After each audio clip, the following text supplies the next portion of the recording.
Ladies and gentlemen, you are not ready for this. ਨਾ ਦੇ ਦਿਲ ਪਰਦੇਸੀ ਨੂੰ ਤੈਨੂੰ ਨਿਤਦਾਰ ਹੋਣਾ ਪੈ ਜਾਊਗਾ ਨਾਲ ਰਹਿ ਤੇ ਜੋਗੀ ਦੇ ਤੈਨੂੰ ਜੋਗਣ ਹੋਣਾ ਪੈ ਜਾਊਗਾ। मुझे पता ही नहीं था मैं धुरंधर के लिए गा रहा हूं। मैंने तो कभी ये नहीं सोचा था कि मैं प्रोफेशनल सिंगर बनूंगा। एक पूरे जीवन में ही प्रेशर था। तो यार वाकई घर घर जाकर आप डिटर्जेंट बेचते थे? हाँ बिल्कुल किया है मैंने, ये सारा काम किया। किसी मार्केट में मेट्रो के बाहर वो कैनोपीज लगा के कुछ मार्केटिंग नहीं करते किसी चीज की, तो उसके 500-700 रुपए पर डे के मिल जाते थे।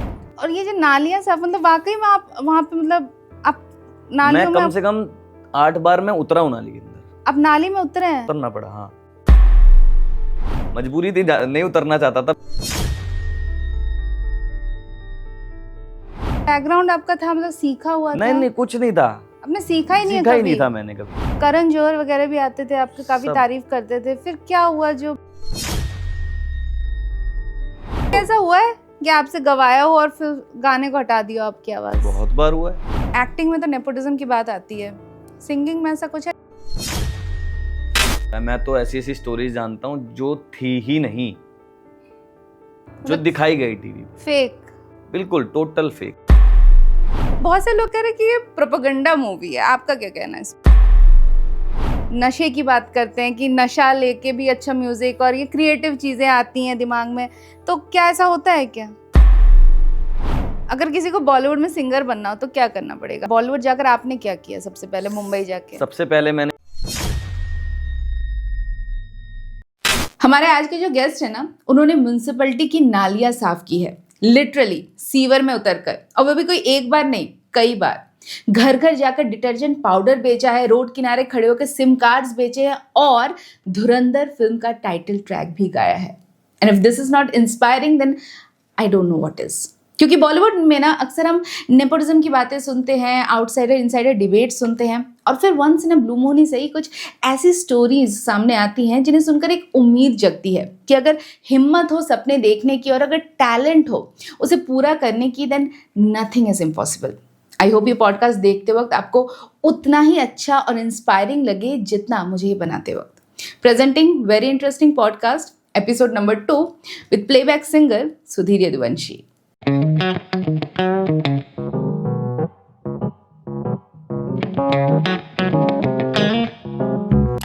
Sudhir Yaduvanshi ji, welcome to very interesting podcast. कैसे हैं आप? बहुत बहुत धन्यवाद मुझे इनवाइट करने के लिए। मैं बहुत बढ़िया हूँ, एकदम मजे में। मजे में हम भी आपका गाना सुन के बहुत मजे में हैं। धुरंधर का टाइटल ट्रैक आपने गाया है और आपके साथ और भी बहुत सारे सिंगर्स हैं उसमें, तो आपका पार्ट कौन सा है उसे थोड़ा गा के बताइए। मेरा पार्ट जो फोक पार्ट है, जो काफ़ी पहले से ही काफ़ी पॉपुलर है, वो मुझे गाने का मौका मिला और बस मुझे अपना अंदाज देना था उसके अंदर। मैं आप सभी के लिए गा देता हूँ थोड़ा सा। ना दे दिल परदेसी नू तैनू नितदार होना पै जाऊगा, नाल रंजे ते जोगी दे तैनू जोगण होना पै जाऊगा, इश्क दे लिया जख्मा दे तैनू हंस हंस के नू सी लांगी, मेरे यार मेरा मैनू जहर देवे। Amazing amazing. तो दिल्ली के वजीराबाद से आप हैं जी। वजीराबाद का लड़का जिसने, हमें सुना है कि म्युनिसिपैलिटी में नालियां साफ की थी, घर घर जाके डिटर्जेंट पाउडर बेचा था और मेट्रो के बाहर खड़े होकर पास बेचे थे। उस वक्त कभी सोचा था कि करण जौहर और आदित्य धर जैसे बड़े बड़े फिल्म मेकर्स के फिल्मों में आप गाना गाएंगे? क्या फील हो रहा है इस वक्त? मैंने तो कभी ये नहीं सोचा था कि मैं प्रोफेशनल सिंगर बनूंगा। 21 साल की उम्र तक मुझे ये नहीं पता था कि मुझे करना क्या है, बस मैं गाया करता था ऐसे ही। तो आप मिडिल क्लास बैकग्राउंड से हैं? मिडिल क्लास आप ज्यादा बोल रहे हैं, मैं लोअर मिडिल क्लास बैकग्राउंड से हूँ। तो मिडिल क्लास फैमिली में यूजुअली ऐसा होता है ना कि जो पेरेंट्स होते हैं वो कहते हैं कि यार बेटा तू नौकरी कर ले, कुछ नहीं तो डॉक्टर इंजीनियर बन जा, और वो भी नहीं हुआ तो एक सरकारी जॉब तू कर ले। तो घर पे कभी था मतलब ऐसा प्रेशर था कि या फिर क्या नहीं म्यूजिक कर कोई बात नहीं? नहीं एक्चुअली मेरे माता पिता को खुद नहीं पता था कि मैं म्यूजिक में जाने वाला हूँ। और जैसे एक आम इंसान की सोच होती है ना कि भाई नौकरी करने वाली, जैसे कि आपने कही सरकारी नौकरी। मेरे पिताजी भी दिल्ली जल बोर्ड में पिछले 20 साल से काम करते हैं, तो उनका दिमाग वही था कि इसको यार नौकरी वोकरी दिला देंगे थोड़ा बहुत पढ़ाई कर ले, पॉलिटेक्निक कर ले, सरकारी जॉब। सरकारी जॉब। और पढ़ाई में मैं इतना अच्छा नहीं था कि मुझे सरकारी जॉब मतलब कॉम्पिटिटिव एग्जाम दे के कुछ बड़ी जॉब मिल जाए। 10th में कितने आए? पता नहीं 50-55 आए होंगे कुछ, याद नहीं है मुझे। 12th में? 12th में मेरे टॉप 4 में 60 थे अच्छा। और मैं इंग्लिश में फेल था। और इंग्लिश में फेल होने के बावजूद मैं पास हो गया क्योंकि मेरा फिजिकल एजुकेशन जो स्पोर्ट्स वगैरह का था वो बहुत अच्छा था। उसमें मेरे तो स्पोर्ट्स में भी आपको इंटरेस्ट था? स्पोर्ट्स ही था मेरा मेन, तो मतलब मैं खेलता ही था। क्या खेलते थे? क्रिकेट खेलता था मैं। क्रिकेट मतलब किसी नेशनल स्टेट लेवल पर रिप्रेजेंट किया ऐसा?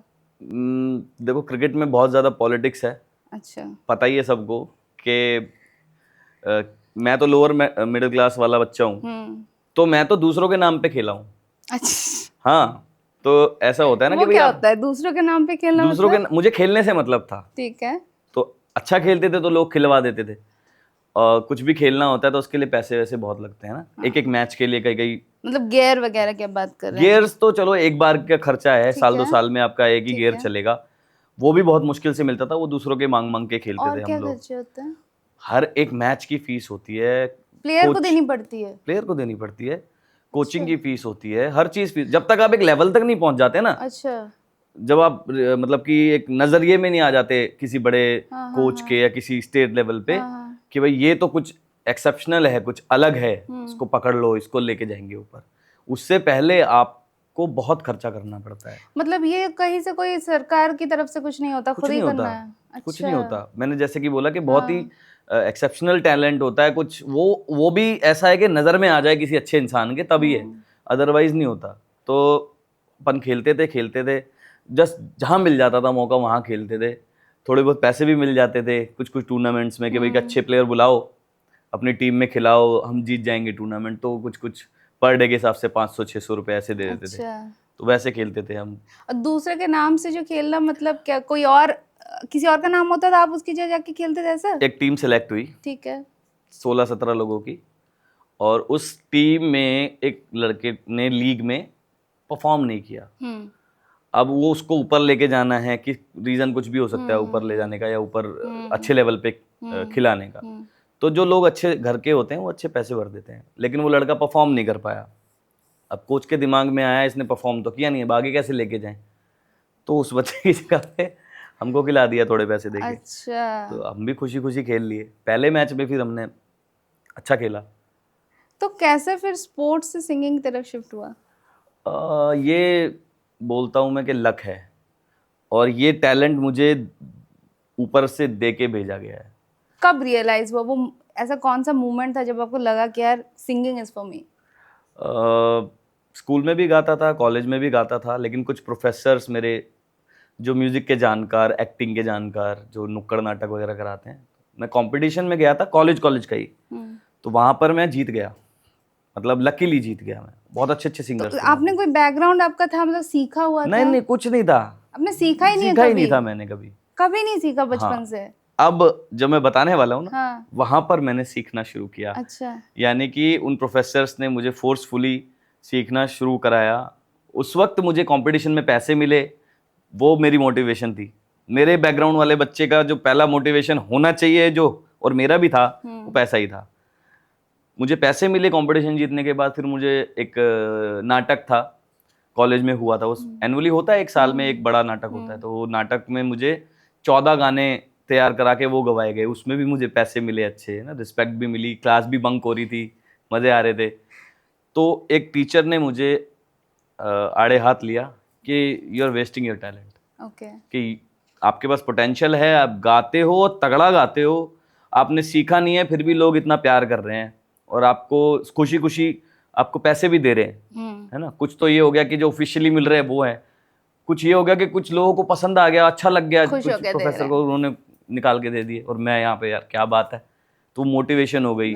फिर जो बच्चे सुन रहे हैं, कॉलेज के बच्चे सुन रहे हैं, बाकी सब, उनको लगा यार ये तो गजब है। अभी पढ़ता था, अभी क्लासेस बंक करता था, गाना गा रहा है, और उन्होंने मुझे स्टार बना दिया कॉलेज का। अच्छा। हाँ, उन्होंने मुझे बोला यार ये तो सिंगर बनेगा। तब मैंने शुरू किया था क्लासिकल म्यूजिक सीखना। ये कौन सी उम्र में?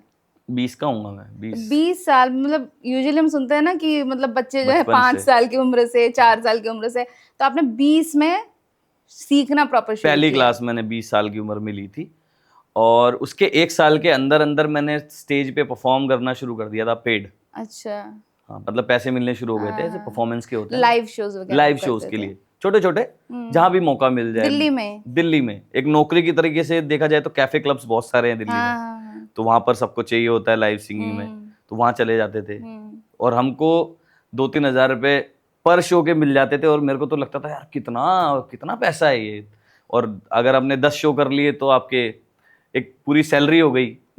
2 घंटे 2.5 घंटे आपने गाना पड़ता है, 2 घंटे 2.5 घंटे गाने के बाद आपको 3,000 रुपये मिल गए, लगा लो 3 दाम 30,000। ऐसा लगता था मैं राजा हूँ इस दुनिया का जिसके पास कुछ नहीं होता था वो 30,000 रुपये कमा रहा था। बिल्कुल।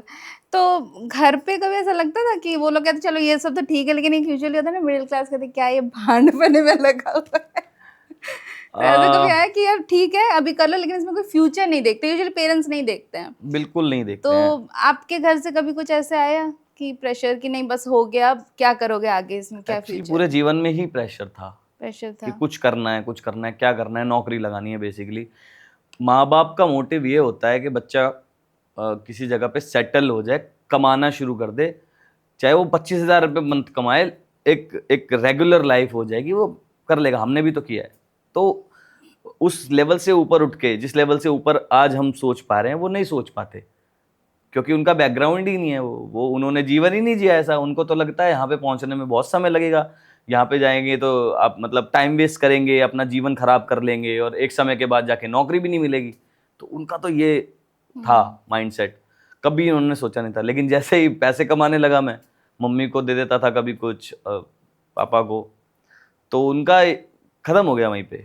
कभी लड़ाई हुई परिवार से इस फील्ड में? हाँ, बहुत हुई है। बताइए थोड़ा। मतलब क्योंकि मैं चाहती हूँ ना कि बहुत सारे ऐसे अभी लोग हैं जो इस वक्त ऐसे स्टेज में होंगे जहाँ पे वो अपने परिवार, क्योंकि यूजुअली ये सब में तो कोई फ्यूचर पेरेंट्स देखते ही नहीं है, तो वो जब ऐसी स्टोरीज सुनते हैं ना तो उनको भी काफी लगता है कि हाँ यार शायद मैं भी कर जाऊँ, एक हिम्मत मिलती है। हाँ, तो मैं चाहती हूँ आप थोड़ा बताइए, क्योंकि अच्छी अच्छी चीज़ हर कोई बोलता है, मैं चाहती हूँ जब ऐसा कोई इंसिडेंट जहाँ पे आपके पेरेंट्स के साथ आपकी लड़ाई हुई हो, खूब घर छोड़ के जाने वाला सीन हो गया हो। घर छोड़ के जाने वाला सीन हुआ था, बाइक के ऊपर हुआ था। हमारे घर में एक बाइक थी उस समय, मेरा भाई है, मेरे पिताजी है, तो वही लोग चलाते थे। मैं भी बड़ा हो चुका था, मैं कॉलेज जा रहा था, मैंने कहा यार कभी कभी दिखा दिया करो, कभी फ्री होती है तो मेरा भाई बहुत डरता था कि नहीं यार तू हवाबाजी करेगा, है ना, बाइक वाइक तेरे दोस्त यार ऐसे ही हैं तो तू हवाबाजी करेगा, नहीं नहीं तेरे को नहीं दिखाएंगे। पापा को बोला मैं, पापा ने भी नहीं दिखाई, तो मेरी बहुत तगड़ा झगड़ा हुआ पापा से। हालांकि हम वो वाली जनरेशन वाले हैं जो कि बाप ने ऐसे दिखा दी आंखें तो डरते हैं। नहीं बोल सकते हो। मम्मी से लड़ लोगे, भाई से लड़ लोगे, पापा ने ऐसे देखा तो खत्म, पानी वहीं पे सूख गया एकदम तो वैसा था। तो उस दिन मेरी बहुत तगड़ी लड़ाई हुई कि इसको ही प्यार करते हो, वैसी एक ही बाइक है, कभी मेरे को दिखा दोगे तो क्या हो जाएगा। तो डिसीजन ये हुआ कि नहीं मिलेगी, नहीं मिलेगी तो नहीं मिलेगी। उस वक्त मैंने डिसाइड किया 6 महीने में बाइक लाके खड़ी कर दूंगा घर पे और मैंने अपनी पूरी 6 महीने जो मैंने क्लब्स में परफॉर्म किया था, सिर्फ किराया खाने के लिए घर पे मिल जाता था और कैफ़े में खाना मिल जाता था, तो कोई और खर्चा ही नहीं था। सिर्फ जो मेरा किराया भाड़ा था उसको छोड़ के मैंने 1 रुपया खर्च नहीं किया। और जैसे ही मेरे पास वो अमाउंट इकट्ठा हो गया बाइक के लिए, सीधा गया शोरूम पे, कैश में बाइक खरीद के घर के बाहर लाके खड़ी कर दी और पापा को और भाई को बुलाया बाहर। कौन सी बाइक? देखो एवेंजर थी उस समय, मेरी पसंदीदा। मेरी हाइट भी थोड़ी छोटी सी है तो वैसे तो बुलेट थी, लेकिन उसके लिए और वेट करना पड़ता, लेकिन मैं करना नहीं चाहता, तो मैं एवेंजर लाके खड़ी करी घर के बाहर। पापा को भाई को बुलाया और उन्होंने जो उस समय जो उन्होंने मतलब खुशी दिखाई और मतलब अप्रिशिएट किया, गले लगाया, तो उस समय नजर आ गया था मेरे को कि अब ये बादल छट चुके हैं, अब इनको समझ आ गया ये कर लेगा जो करना है इसको खुद, क्योंकि इसने इसको एक चैलेंज की तरह लिया है। तो उसके बाद से फिर मैंने सारी चीजें चैलेंज की तरह ली, ऐसे ही कि ये करना है, 6 महीने में खत्म। बिल्कुल। ऐसा कोई मोमेंट था जब मतलब एक होता है ना, एक टाइम ऐसा आता है जब इंसान को लगता है कि आप काफ़ी अधर में होते हो, आपको पता नहीं होता है, वैसे तो बाहर वालों से लड़ लेते हो, घर वालों से लड़ लेते हो, लेकिन आपको खुद नहीं, कभी कोई सेल्फ डाउट आ जाता है कि यार ये मैं कर तो रहा हूँ लेकिन होगा कि नहीं होगा? सबसे वीकेस्ट मोमेंट आपका कौन सा रहा है इस दौरान? मेरे ख्याल से ऐसे मोमेंट जीवन में आते जाते रहते हैं, ऐसा नहीं होता कि एक ही मोमेंट था, लेकिन बहुत एक सारे। फेज होता है ना जिसमें काफी कुछ आप ट्राई मार रहे हो ही नहीं रहा है। हाँ, तो ये था मेरा कुछ 3-4 साल पहले। ट्राई मैं मतलब मेरे जीवन में सब कुछ होता गया है ग्रेजुअली। मुझे बस समझना था कि मेरा टैलेंट क्या है। मैंने अपना टैलेंट समझा, मैं उस फील्ड में उतर गया, फिर मैंने पैसे भी कमाने शुरू कर दिए, शोज़ भी हो गए, बैंड भी हो गया मेरा, सब कुछ अच्छा चल रहा था, पैसे वैसे मैं सब अच्छे से कमा रहा था। फिर मैंने रियलिटी शोज़ में ट्राई किया, मैं कुछ रियलिटी शोज़ में भी फीचर हुआ, कुछ वीडियोज़ भी आई मेरी रियलिटी टीवी में। शोज से आपका काफी थोड़ा वो है, टसल है आपको, हाँ, दर्द है तो थोड़ा वहां वही पे। पहुंच रहा हूँ मैं। क्या हुआ था? तो, लगता था एक समय तक कि रियलिटी शो पे अगर जाऊंगा तो वहाँ से मुझे मतलब रिकॉग्निशन मिल जाएगा, मुझे पहचानेंगे लोग, वहाँ से मेरे को काम और बड़ा मिलेगा, मैं और ज़्यादा पैसे भी कमा पाऊंगा, नाम भी कमा पाऊंगा। तो ये था, मैंने पहले रियलिटी शोज़ ट्राई किए, दिल्ली में ही रहता था मैं तब। कुछ महीने के लिए वहाँ पे चले जाते तो टाइम वेस्ट हो जाता था पूरा, तो मेरे जो फ्लो में शोज़ थे, काम था, वो सब डाउन हो जाता था। क्योंकि ये करत का है, जितना आप ज़्यादा नज़र आते रहोगे उतना आपको काम मिलता रहेगा। काफी कुछ रियलिटी शो के बारे में सुनते हैं हम कि उसमें रियलिटी उतनी होती नहीं है, मिक्स होता है, मिक्स होता मिक्स है। होता है। जैसे लंबी लाइनें वगैरह दिखाते हैं, वो हाँ। तो ऑब्वियसली फुटेज के लिए होता है, लेकिन ऑडिशन तो टफ ही होते हैं, और जो सेलेक्ट होकर आगे जाते हैं वो ऑब्वियसली वो जाते उसी बिना पे जाते हैं कि वो बहुत अच्छा गाते हैं। उसमें कोई वो नहीं है हसल के भाई कोई बायस होके आ गया, कोई किसी ने किसी को सपोर्ट कर दिया, तो वो भी होता है, सपोर्ट भी होता है, लेकिन अगला गाने वाला भी अच्छा हो, अच्छा, ये तो है। तो ये जो ड्रामा वगैरह दिखाते हैं रियलिटी शो में कि मतलब कोई रो रहा है, जज रो रहा है, सब और मिक्स, सब मिक्स है, वो मतलब mix। थोड़ा क्रिएट किया जाता है। क्रिएट किया जाता है, सब कुछ स्क्रिप्टेड होता है। तो वहाँ पर यही सब हुआ। ऑब्वियसली मेरे साथ इतना ज़्यादा अच्छा मेरा एक्सपीरियंस नहीं रहा, कुछ लोगों का क्या अच्छा भी रहता है। आपका, क्या आपको खराब लगा वहाँ पे? क्या बताएं, इतनी सारी चीज़ें खराब होती बताइए। हैं।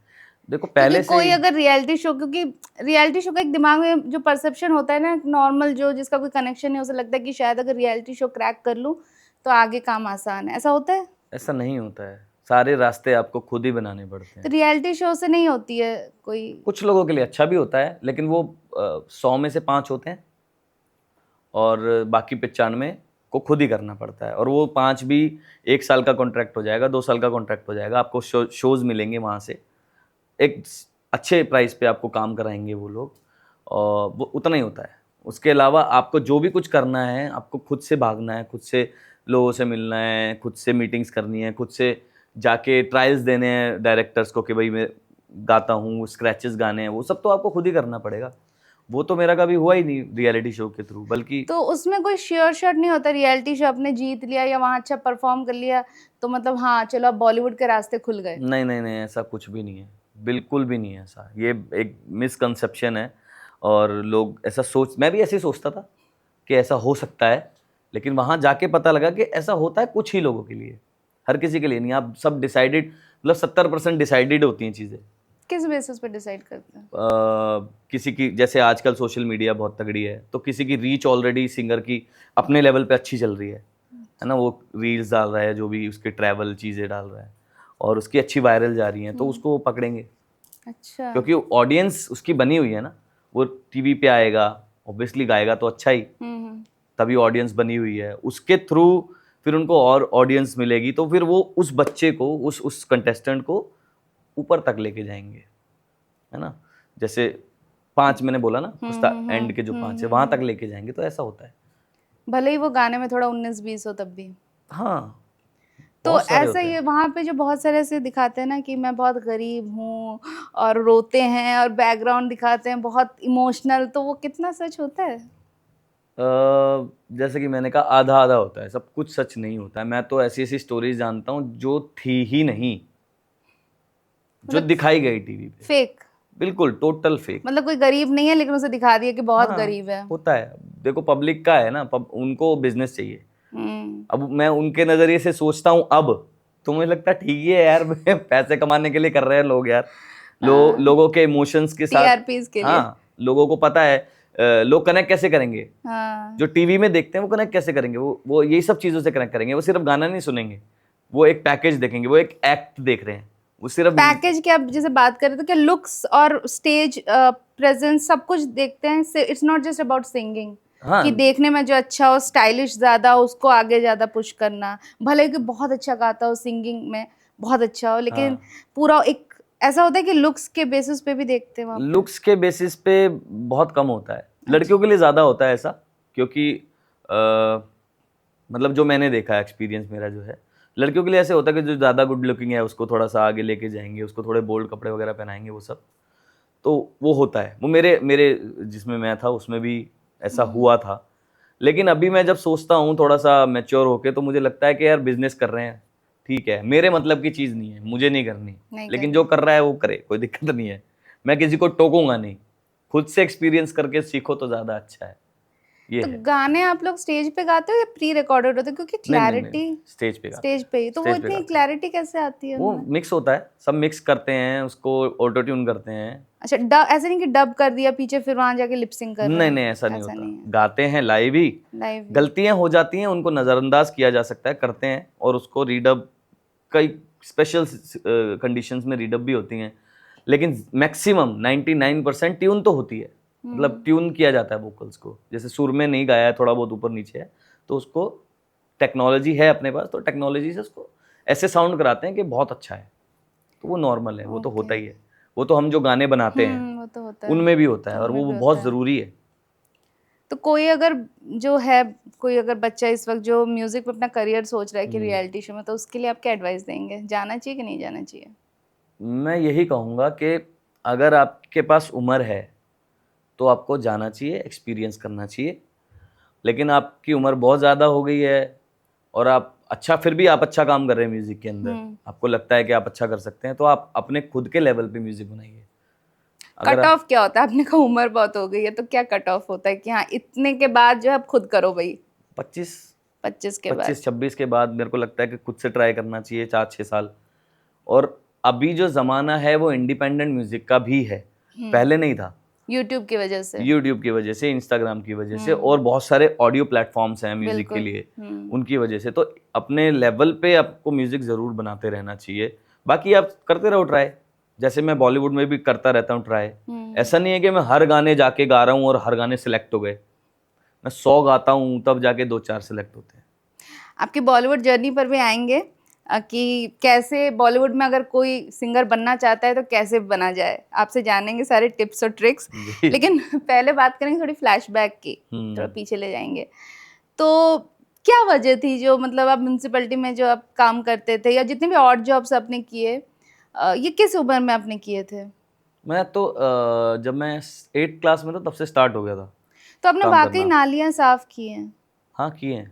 अच्छा, इसमें मतलब कोई ये नहीं है, क्योंकि मुझे ऐसा लगता है कि ये जो काम है लोग यूजुअली छोटा काम वगैरह समझते हैं, but they are the backbone of a society. अरे बिल्कुल, बहुत ज़रूरी काम है। बिल्कुल। लेकिन यूजुअली एक होता है ना, मतलब कोई सोच नहीं सकता कि जिसका एस्पिरेशन सिंगर बनना हो, बॉलीवुड में जाना हो, या फिर बॉलीवुड में जाकर अभी वो गा रहा हो, कभी उसने ये भी काम किया होगा।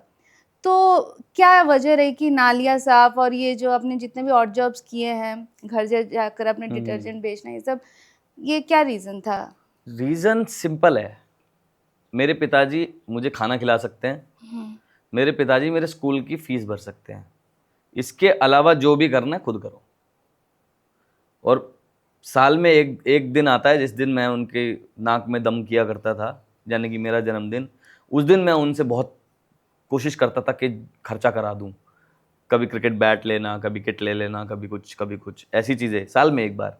उसके अलावा कपड़े भी बहुत हमने रेगुलरली चलाते थे। एक ब्लेज़र है अपने पास, वो जितनी शादियां हैं उसमें ही पहन के जा रहे हैं, वही पहन के जा रहे हैं, और कोई फ़र्क नहीं मिडिल पड़ रहा। क्लास ऐसे ही होते हैं हाँ, ज़्यादातर। कोई फ़र्क भी नहीं पड़ता बिल्कुल। था, ठीक है, कौन देख रहा है खाना ही तो खाना है जाके, तो वो सब चलता था। तो एक्स्ट्रा जो खर्चा होता है ना, जितना भी आप जैसे फीस भर रहे हो किसी, जो पापा एग्री नहीं करते कि भाई ये नहीं करना, अब वो करना है तो उसके लिए तो पैसा चाहिए, पैसे कहाँ से लाए, तो उसके लिए आपको खुद से कुछ काम करना पड़ेगा, तो वो कर लेता था मैं, जो भी मिलता था कर लेता था। जैसे कि मैंने बताया कि वो जैसे मेट्रोस के बाहर, मतलब कोई किसी भी पॉश जगह पे, किसी मार्केट में, मेट्रो के बाहर, वो कैनोपीज लगा के कुछ मार्केटिंग नहीं करते किसी किसी चीज़ की, कि कोई सिम, ई सिम आ रही थी उस समय नई नई, या कोई कोई प्रोडक्ट आ रहा है, कुछ आ रहा है, तो उसके लिए हम लोगों को चेक कराते, ट्राई कराते चीज़ें, है ना, कि भाई ये ट्राई करो, वो ट्राई करो। तो उसके 500-700 रुपये पर डे के मिल जाते थे, वो कर लेते थे। एक मेरा दोस्त था काफ़ी अच्छे लेवल पे, वो उसका बिजनेस था ऑयल का और डिटर्जेंट पाउडर, साबुन वगैरह का।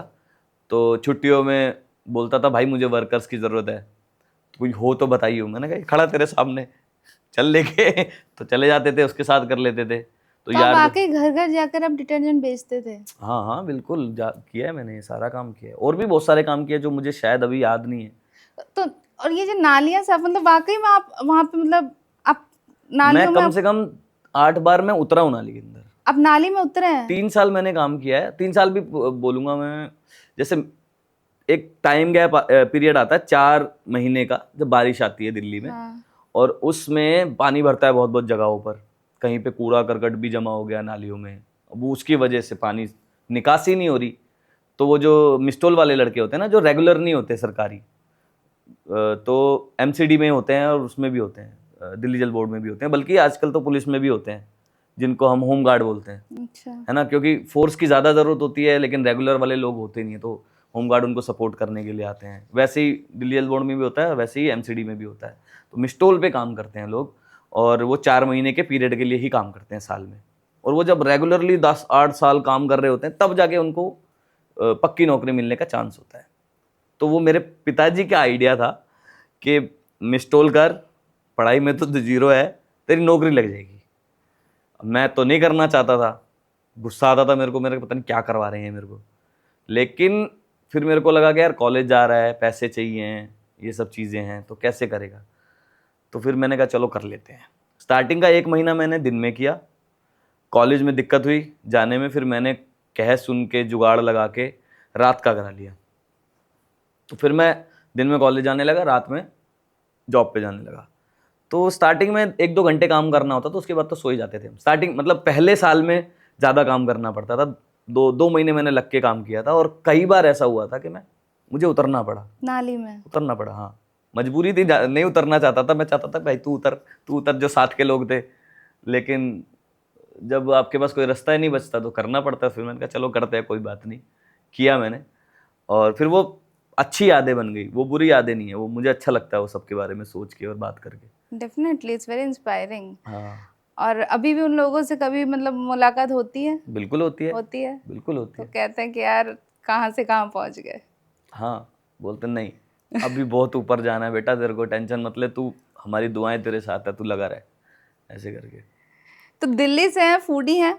गजब। गजब। क्या क्या रिकमेंडेशन है यहाँ पे? अब मैं वेजिटेरियन हूँ, तो ओके। वेज में तो यहाँ पे बहुत चीज़ें हैं, चापे हैं, है ना, गोलगप्पे कोई हैं। फेवरेट जगह आपकी?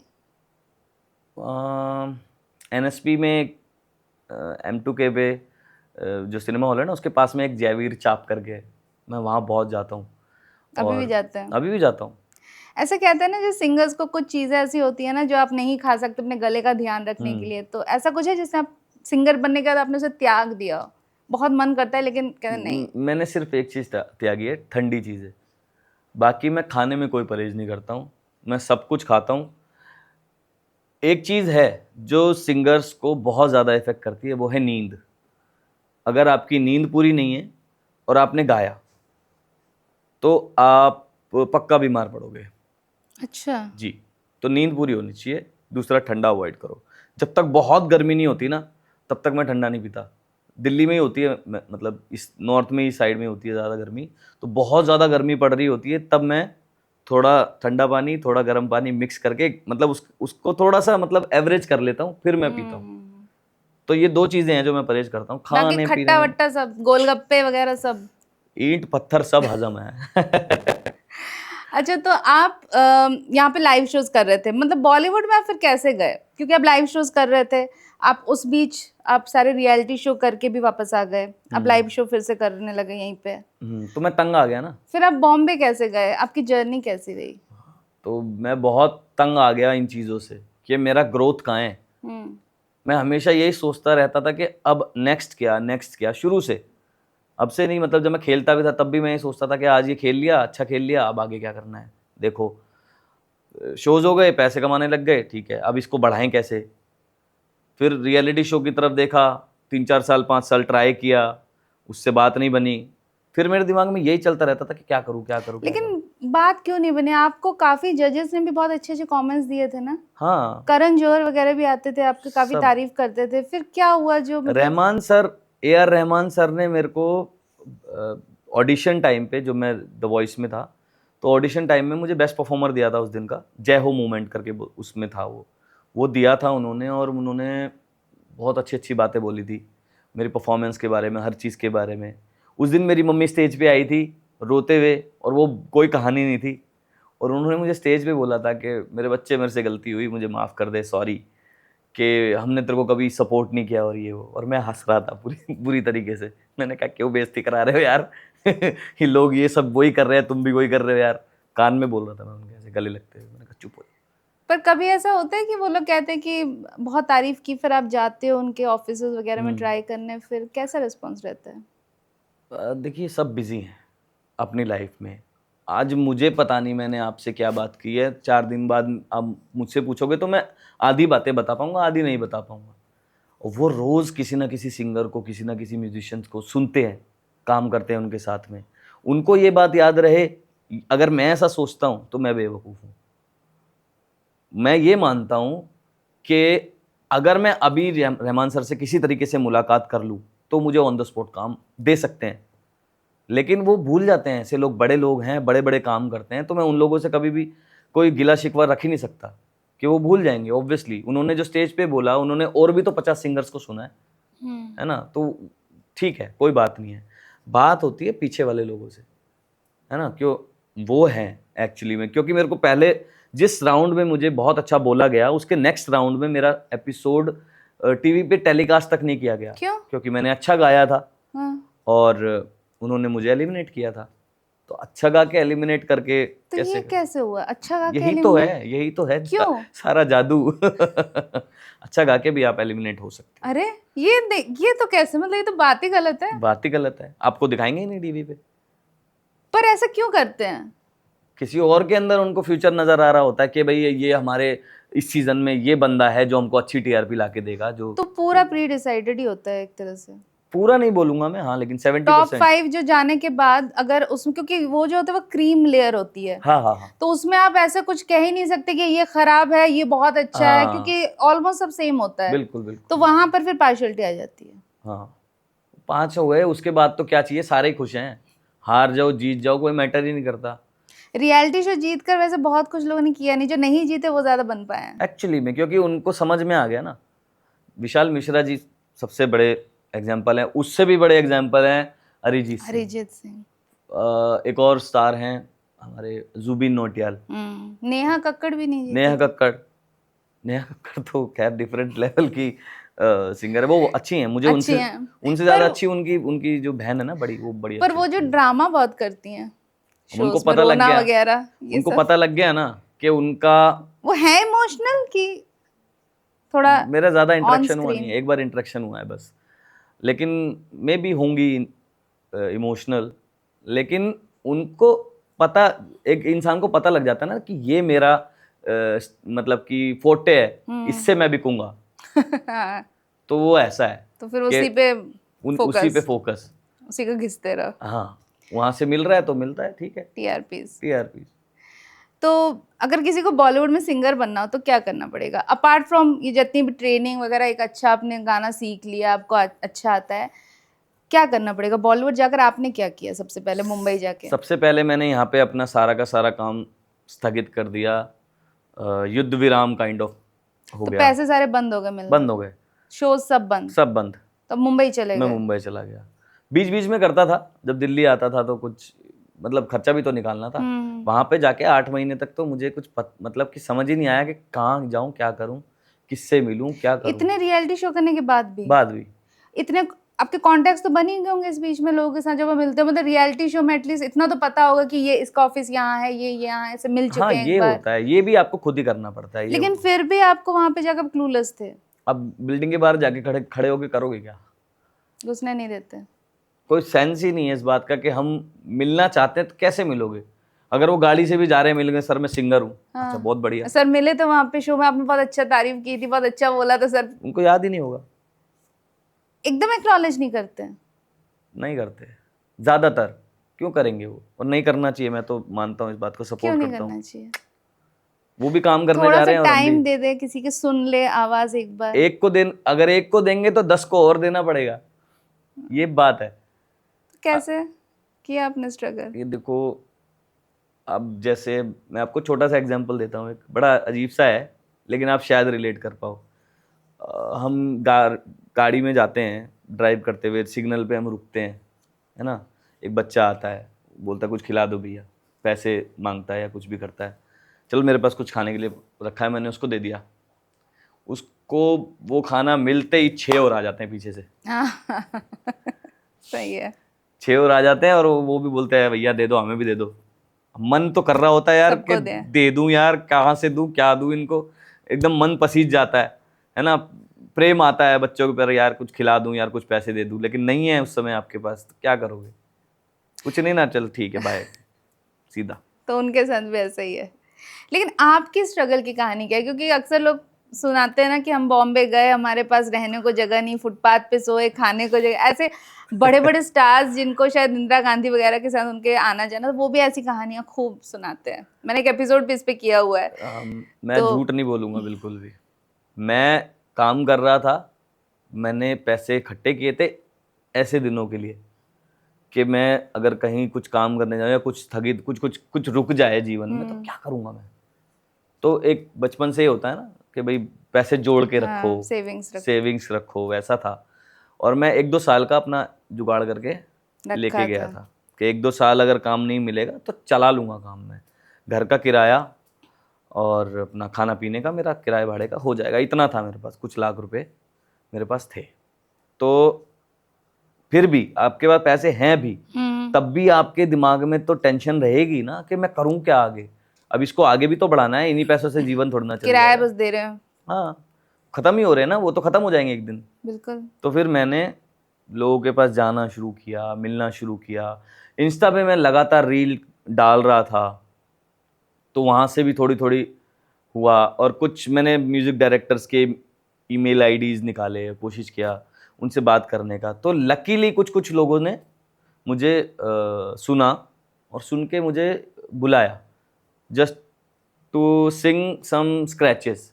स्क्रैचेस क्या होते हैं? स्क्रैचेस होते हैं जैसे कोई गाना है, उन्होंने कोई गाना बनाया है, तो उसको अगर किसी को सुनाना है, म्यूजिक किसी प्रोड्यूसर को सुनाना है, मूवी की किसी सिचुएशन पे गाना बैठ रहा है, तो वो अच्छा साउंड करना चाहिए ना। कुछ कुछ जो म्यूजिक डायरेक्टर होते हैं वो बहुत अच्छे क्रिएटिव हैं, उनको धुन बनानी आती है, लिरिक्स विरिक्स सब सेट हो गया, म्यूजिक बना दिया, लेकिन वो गाना उतना अच्छे नहीं गाते, तो वो सिंगर्स उसके लिए तलाशते हैं कि मैं किसी अच्छे सिंगर से गवा लूँ तो ये गाना कंप्लीट साउंड करेगा और इसको मैं पिच कर पाऊंगा किसी को।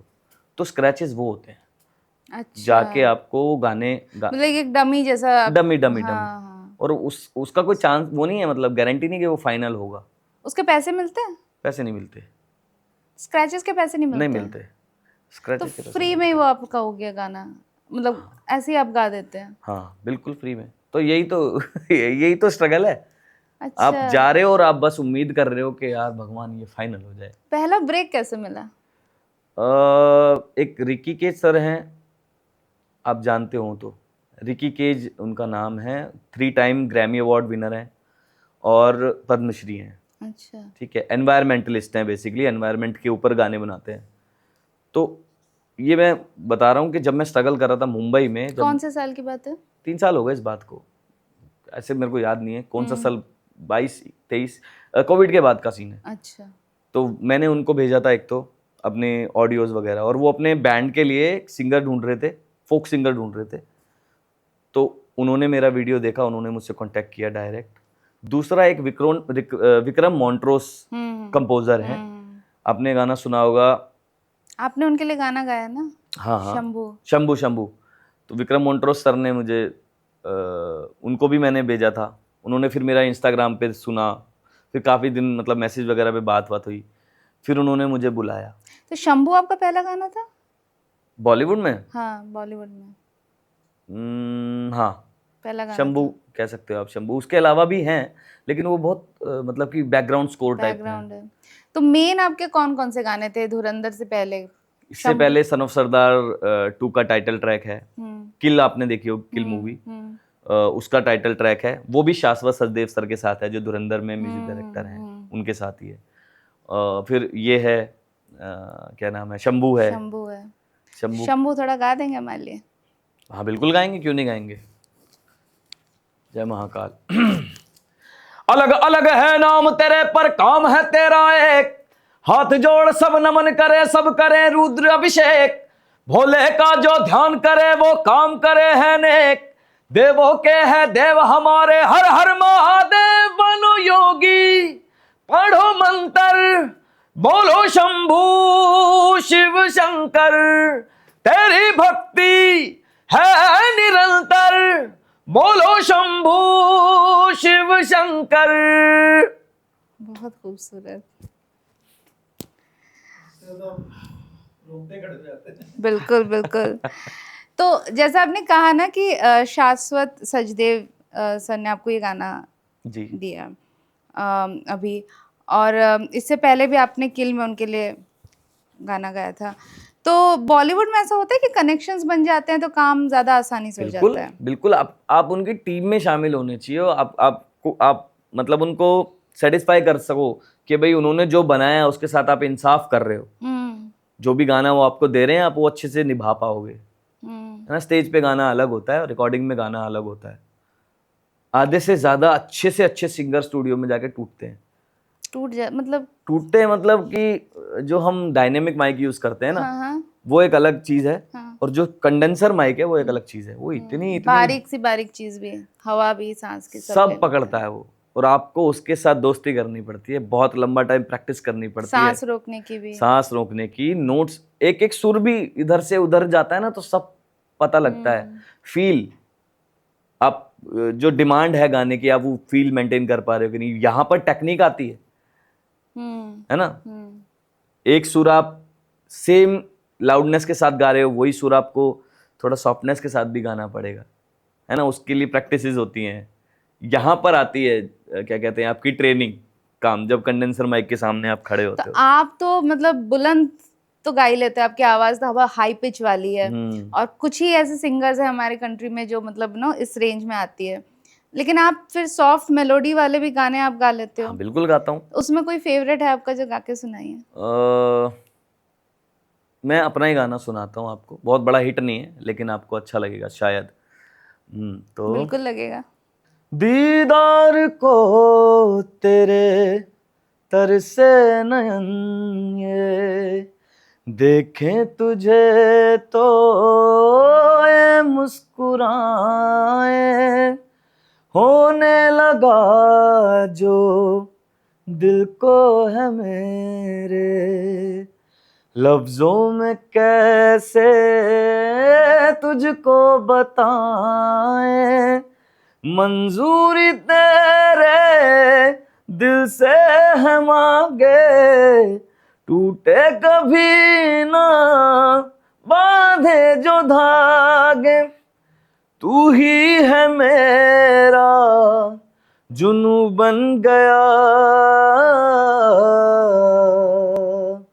मेरा तू एक तू ही सुकून बन गया, मेरा तू एक तू ही सुकून बन गया।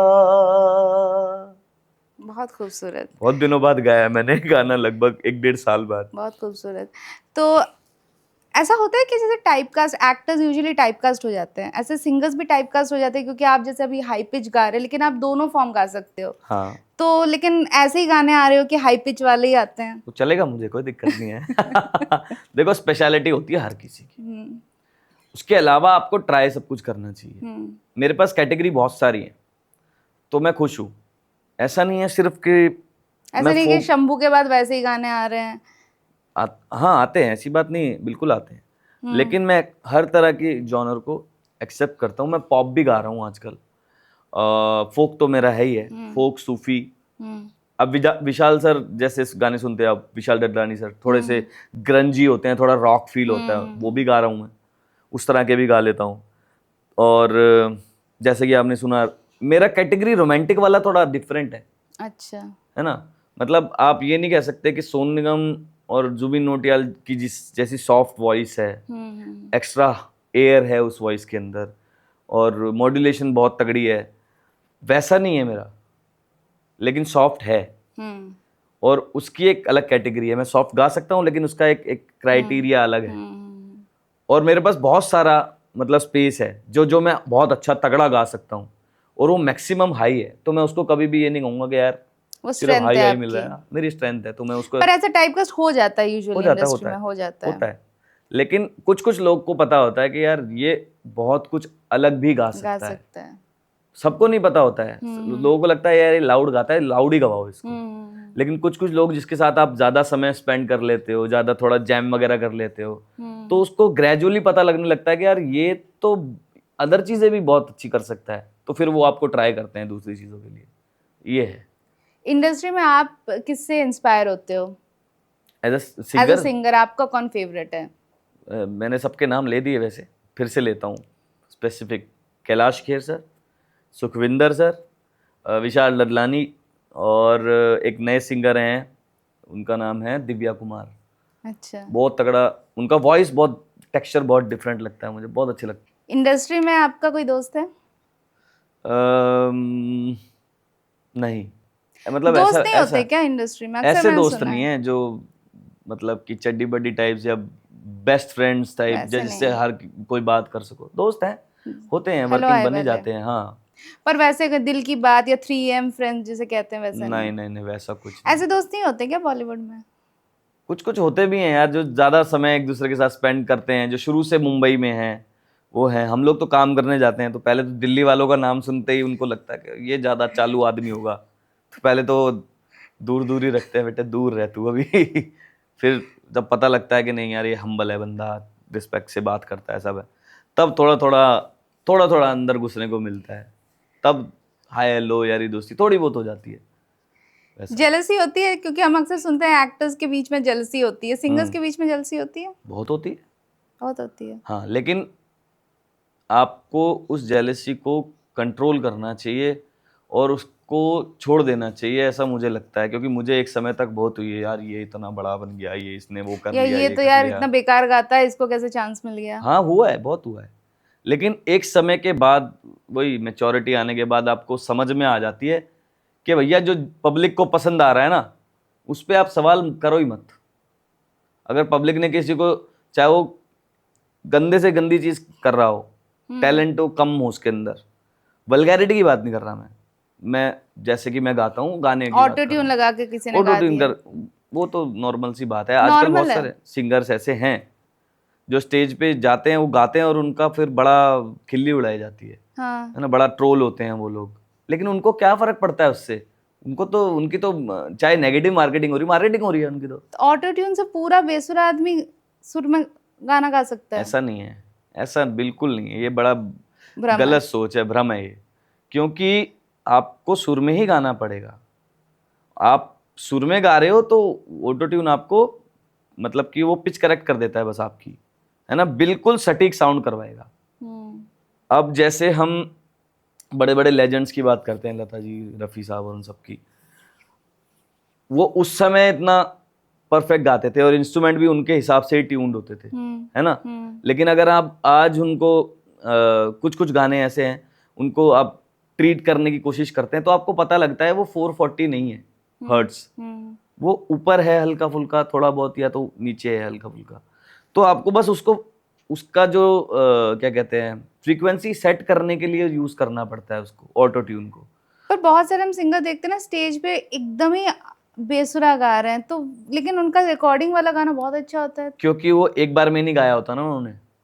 अब स्टेज पे के तो एक बार में गाना पड़ेगा ना। हाँ। लेकिन जो रिकॉर्डिंग है वो retakes retakes retakes retakes retakes 100 बार गाएंगे, 5 बार तो अच्छा आएगा, अच्छा। फिर उसको ऑटो ट्यून ट्रीट भी कर लो, करते हैं। और क्या। और नॉर्मल जैसे आपने कोई गाना गाया तो उसमें भी ऑटो ट्यून वगैरह यूज होती है? हाँ, सब में होता है। सब में होती कोई एक ऐसा गाना नहीं है जिसमें ऑटो ट्यून नहीं बोलेंगे उसको यार, ग्रेजुअली कह रहा हूँ, उसको मैनुअली फ्रीक्वेंसी गाने की सेट करनी पड़ती है। ऐसा नहीं है कि आपने ऑटो ट्यून डाला हो गया गाना सेट, नहीं। ऐसा नहीं है। नोट आपको देखना पड़ता है कौन सा खराब साउंड कर रहा है चीज, उसको फिर फिर मैनुअली उसको ठीक करना पड़ता है। ओके। बस फील करेक्ट होनी चाहिए गाने की, मेन चीज तो वो है कि आप जो गाने की डिमांड है, जो फील है, कहाँ कितनी एयर चाहिए, कहाँ कितनी लाउडनेस चाहिए, कहाँ पे विब्रेटो चाहिए, कहाँ पे स्ट्रेट चाहिए, ये टेक्निक्स हैं वोकल की, ठीक है, वो करेक्ट है आपकी, आपने बढ़िया गाया हुआ है, हल्का फुल्का इधर उधर है ना, उसको सेट कर देंगे बस। गाना गाते वक्त एक हंच, एक आभास हो जाता है कि ये गाना हिट होने वाला है, या गाने के बाद पता चलता है यार ये जो है ना ये शायद नहीं चलेगा उतना, ऐसी कोई फील आती है सिंगर्स को? मुझे ऐसी फील आती है कि यार गाना बहुत तगड़ा है, अच्छा है, मजा आएगा गाने में, लेकिन ऐसा नहीं लगता कि भाई ये हिट हो जाएगा। धुरंधर का जो गाना जब रिकॉर्ड कर रहे थे तब लग रहा था कि यार ये हिट हो जाएगा बहुत, इस तरह से। मुझे पता ही नहीं था मैं धुरंधर के लिए गा रहा हूँ। आपको पता ही नहीं था? नहीं कोई आइडिया नहीं था। तो सिंगर्स को बताते नहीं है क्या किस फिल्म के लिए है? ज्यादातर ऐसा होता है कि आपको पता नहीं होता कि प्रोजेक्ट क्या है। तो आपको ये भी नहीं पता होता किस एक्टर के लिए गा रहे हैं? मुझे कोई आइडिया नहीं था उस समय। तो आवाज को कैसे आप फिर करते हो, क्या बताया जाता है? जैसे गाना तो तैयार ही होता है, जैसे म्यूजिक डायरेक्टर ने अपने पूरे दिमाग के साथ, अपने पूरे आइडिया के साथ, आदित्य धर सर के साथ बैठ के उन्होंने जो भी मूवी के अकॉर्डिंग जो भी रिक्वायरमेंट्स होगी उसको डिस्कस किया होगा, उसके हिसाब से वो बनी होगी ट्यून, बनी है, ओके। है ना, कि इसको यहाँ इस्तेमाल किया जा सकता है, ये यहाँ अच्छा लगेगा उन लोगों के हिसाब से। तो उनका पहले ही सेट था कि ये होगा। डायरेक्टर नहीं होता है रिकॉर्डिंग के वक्त, वो उसका कोई से नहीं होता? नहीं वो होते? वो रहते हैं उस वक्त? ऑल द टाइम नहीं होते, लेकिन बहुत बारी होते हैं। जैसे किल के समय करण जौहर थे वहाँ पे? किल के समय पे वहाँ पर एक अजीम दयानी करके हैं जो ये प्रोडक्शन हाउस है करण सर का, धर्मा, उसके जो म्यूजिक सुपरवाइजर हैं वो हैं, वो बहुत सही बंदे हैं और वो ऑल द टाइम रहते थे वहाँ पे। अच्छा। और धुरंधर के वक्त आदित्य धर जी थे वहाँ पे? मैं एक बारी थोड़ा सा मुलाकात हुई मेरी, लेकिन उतनी लंबी नहीं, जस्ट प्रणाम वाली। अच्छा। और वो बहुत बारी होते थे, मतलब ऐसे हमेशा नहीं, क्योंकि उनके पास और भी बहुत सारे काम हैं। मेन काम तो क्या होता है म्यूजिक डायरेक्टर का है। अब वो उनका आइडिया, उनकी मीटिंग हो गई कि भाई ये है, क्लिपिंग चल रही है या जो भी है, इसके ऊपर ये म्यूजिक अच्छा लगेगा, ये म्यूजिक अच्छा लगेगा, ऐसे करते हैं वैसे करते हैं, डन हो गया, चलो वो चले गए। अब सिंगर आएंगे, म्यूजिशियन आएंगे, गिटारिस्ट आएंगे, ये आएंगे, फिर उसको कंप्लीट साउंड ट्रैक बनाएंगे, वैसा। तो बना हुआ था गाना और एक डमी भी था वहाँ पे मेरे आइडिया के लिए, और मैंने जस्ट मिला, मैं जैसे कैजुअली रोज़ मिलता हूँ कि भाई सुधीर एक गाना है, जान लगा के गाना, पावरफुल गाना, वैसा मत गाना जैसा है, क्योंकि वो तो ऑलरेडी हिट है, एक फोक ट्यून है जो कि आई गेस लेट 80s में या फिर अर्ली 90s की वो ट्यून है जो मैंने गाई है उस गाने में। तो उन्होंने बस मुझे ब्रीफ किया कि अपने स्टाइल में गाना, पावरफुल गाना, और हमारा मोटिव भी यही होता है कि चाहे हमको पता हो गाना किस चीज़ के लिए जा रहा है, कि चाहे ना पता हो कि किस चीज़ के लिए, मतलब जो भी हमको नहीं पता, बेसिकली माइंड में ये होता है कि हमको तगड़ा गाना है, हमको तगड़ा प्रोडक्ट बनाना है, अच्छे से अच्छा काम करना है ताकि मतलब कोई बंदा सुने, चाहे वो सेलेक्ट हो ना हो, हिट हो ना हो, सुने तो बोले यार हाँ भाई अच्छा है, ये ना बोले कि यार कि क्या है। तो बस यही था आइडिया, और मैंने जाके रिकॉर्ड किया। अभी मुझे जब ट्रेलर आया था ना धुरंधर का, उससे 2 या 3 दिन पहले मुझे पता लगा कि ट्रेलर में मेरी वॉइस है। मैंने कहा क्या बात है यार, ये तो आपको बताया नहीं जाता कि किस फिल्म के लिए है, किस एक्टर पे पिक्चराइज होगा? नहीं, मैक्सिमम टाइम्स नहीं बताया जाता, क्योंकि हम लोग एक्साइटेड भी हो सकते हैं, कॉन्फिडेंशियल चीज़ें बाहर भी आ सकती हैं। मैं मम्मी पापा को बता दूं कि मैं इस पिक्चर में गा के आया हूँ और वो अपने खानदान में गीत गा दें तो क्या फ़ायदा उसका। कभी तो ऐसा हुआ है कि आपसे गवाया हो और फिर गाने को हटा दिया आपकी आवाज़? बहुत बार हुआ है, ये ज़्यादा होता है। किस में हुआ है?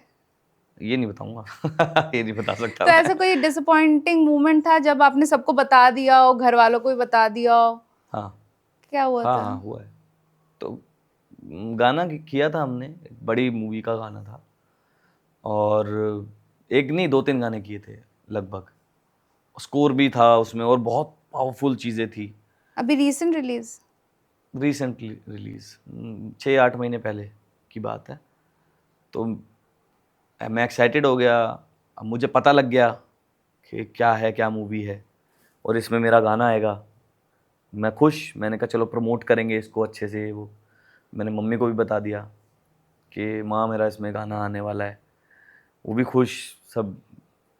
लेकिन जैसे जैसे टाइम पास आया तो उनको शायद लगा कि जिन्होंने बनाई है मूवी कि ये सूट नहीं कर रहा है। जो जो पेस है मूवी का वो थोड़ा स्लो है, स्टोरी बेस ज़्यादा है और वो गाने जो थे वो ताबड़तोड़ थे। तो इसलिए वो वहाँ से उनको हटा दिया गया गानों को। गानों को हटा दिया या किसी और से गवाया गया? नहीं, गाने हट गए। गाने हट गए।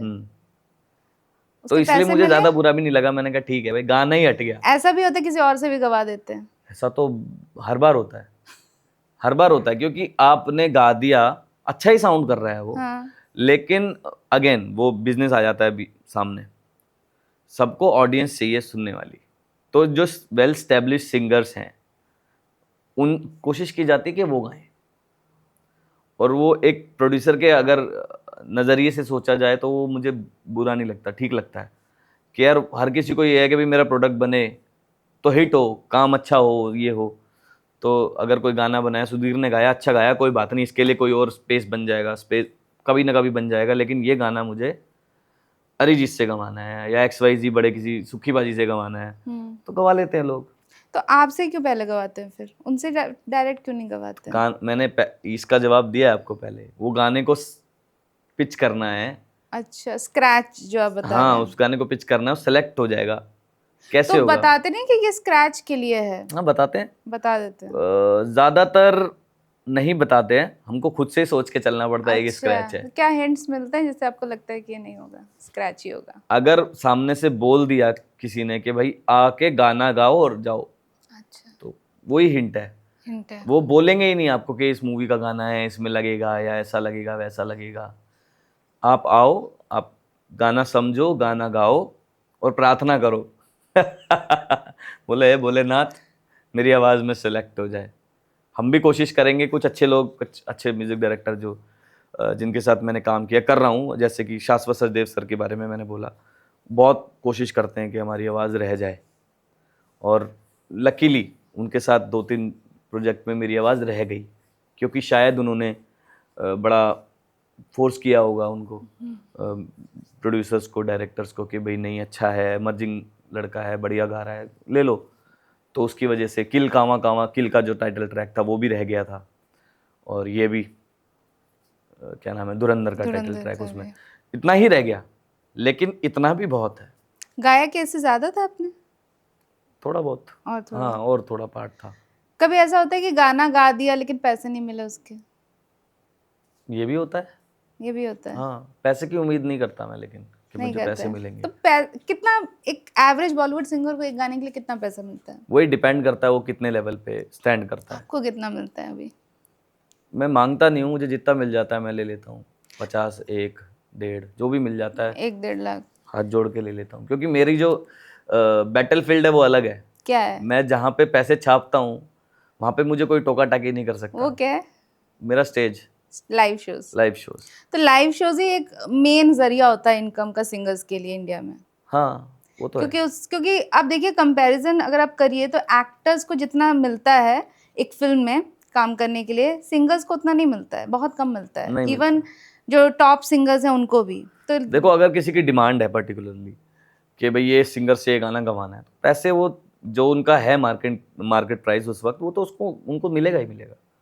पर कंपैरेटिवली कम होता है। कंपैरेटिवली बहुत कम होता है। बहुत कम होता है, क्योंकि टॉप एक्टर्स को 100 करोड़ मिल रहा है तो टॉप सिंगर को इंडिया में नहीं मिलते उतने पैसे।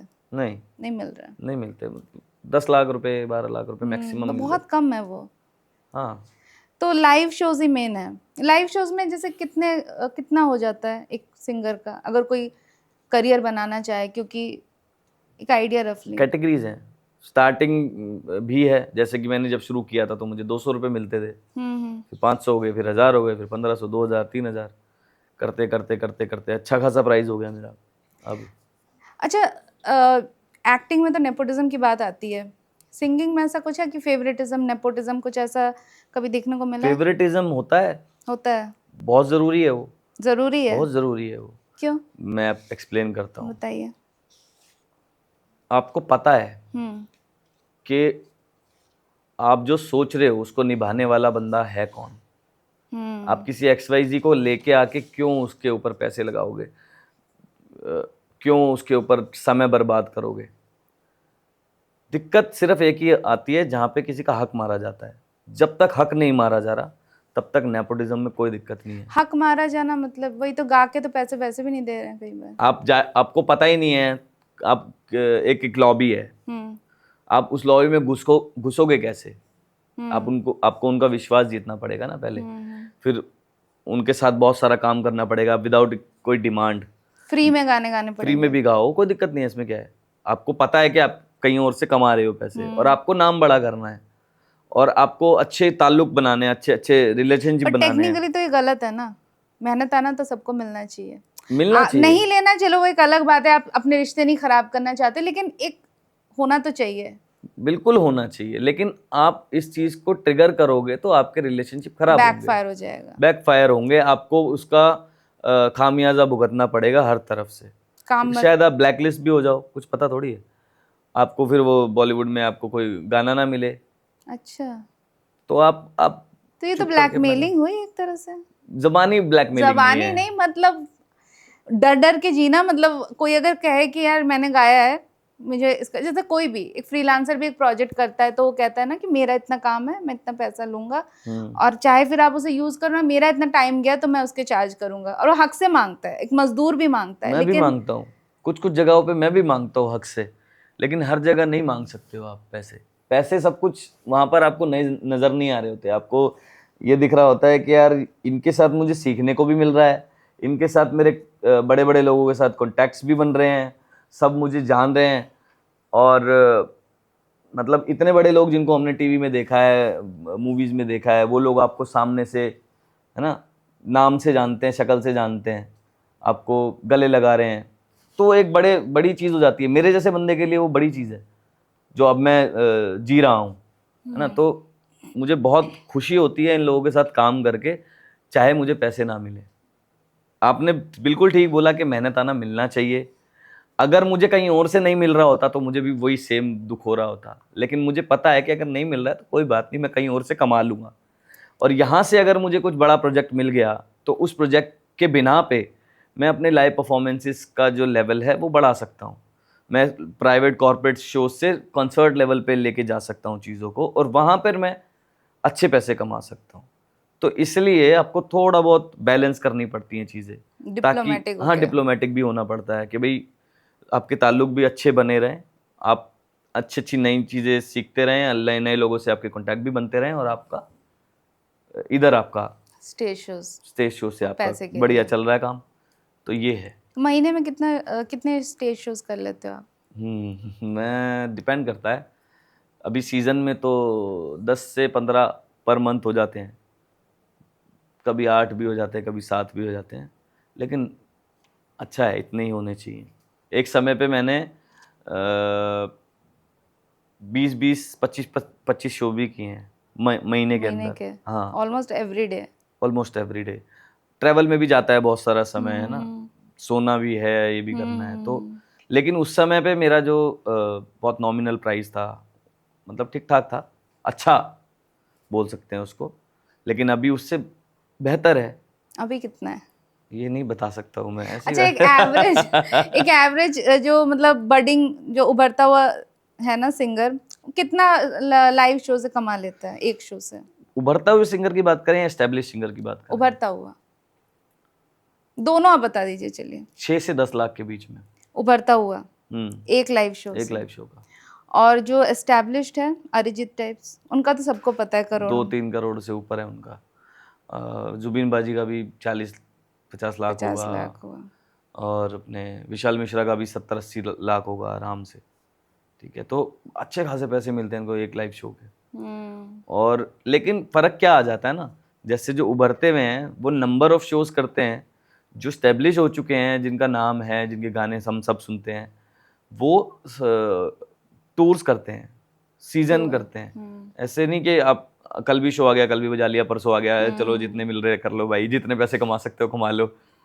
उनका एक डिसाइड होता है कि भाई इस महीने में पांच सिटी में 5 शोज है। मेरे को मिलेंगे तो मैं तो एक सिटी में 5 शो कर लूंगा, वो नहीं करेंगे। वो 6 महीने का एक होता है कि एक सिटी में एक बारी मैंने शो कर लिया, 6-8 महीने तक मैं वहां पे, अनटिल अनलेस कोई प्राइवेट कॉर्पोरेट ना हो, क्योंकि वहां पे एक प्राइवेट गैदरिंग होती है। लेकिन अगर पब्लिक शो कर रहे हैं तो वो 6-8 महीने तक एक ही शो करेंगे एक सिटी में। तो ये क्राइटेरिया होता है उनका।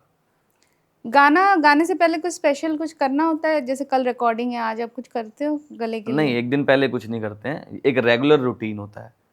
जैसे कि हम अपना रूटीन शुरू करते हैं घर पे पूजा पाठ करके, माता पिता के पैर छू करके, वैसे ही सिंगिंग का है। आपको सुबह उठना है, अपना गर्म पानी वगैरह जो भी आपकी मुलेठी वगैरह, जो सबका अलग अलग होता है, मैं अपना बता रहा हूँ। हाँ। मैं एक स्पेशल किस्म की चाय है जो मतलब बहुत आराम देती है, गले को खोल देती है, वो लेता हूँ। उसके बाद थोड़ा वोकल एक्सरसाइजेस करता हूँ। क्या चाय है, उसमें क्या जाता है सीक्रेट उसमें इंग्रेडिएंट? बहुत सारे यूजुअल जो घर में सब मिलता है, दालचीनी होता है, अच्छा। पीपली होता है, लौंग होता है, मुलेठी। मुलेठी होता है, ये सब चीजें का पाउडर होता है, वो मिक्सचर होता है। दूध में actually। डाल के नॉर्मल? दूध में नहीं, सिर्फ पानी में। पानी वाला जो काली चाय, ब्लैक टी जिसे कहते हैं। हाँ, चाय पत्ती भी काढ़ा टाइप पड़ती है है? वो। चाय पत्ती नहीं नहीं पड़ती? डलती। अच्छा, काढ़ा हुआ फिर वो तो चाय का हुई। चाय ही है, मतलब हल्का सा मीठा गुड़ डाल लो। अच्छा। एक्चुअली में चाय वही है।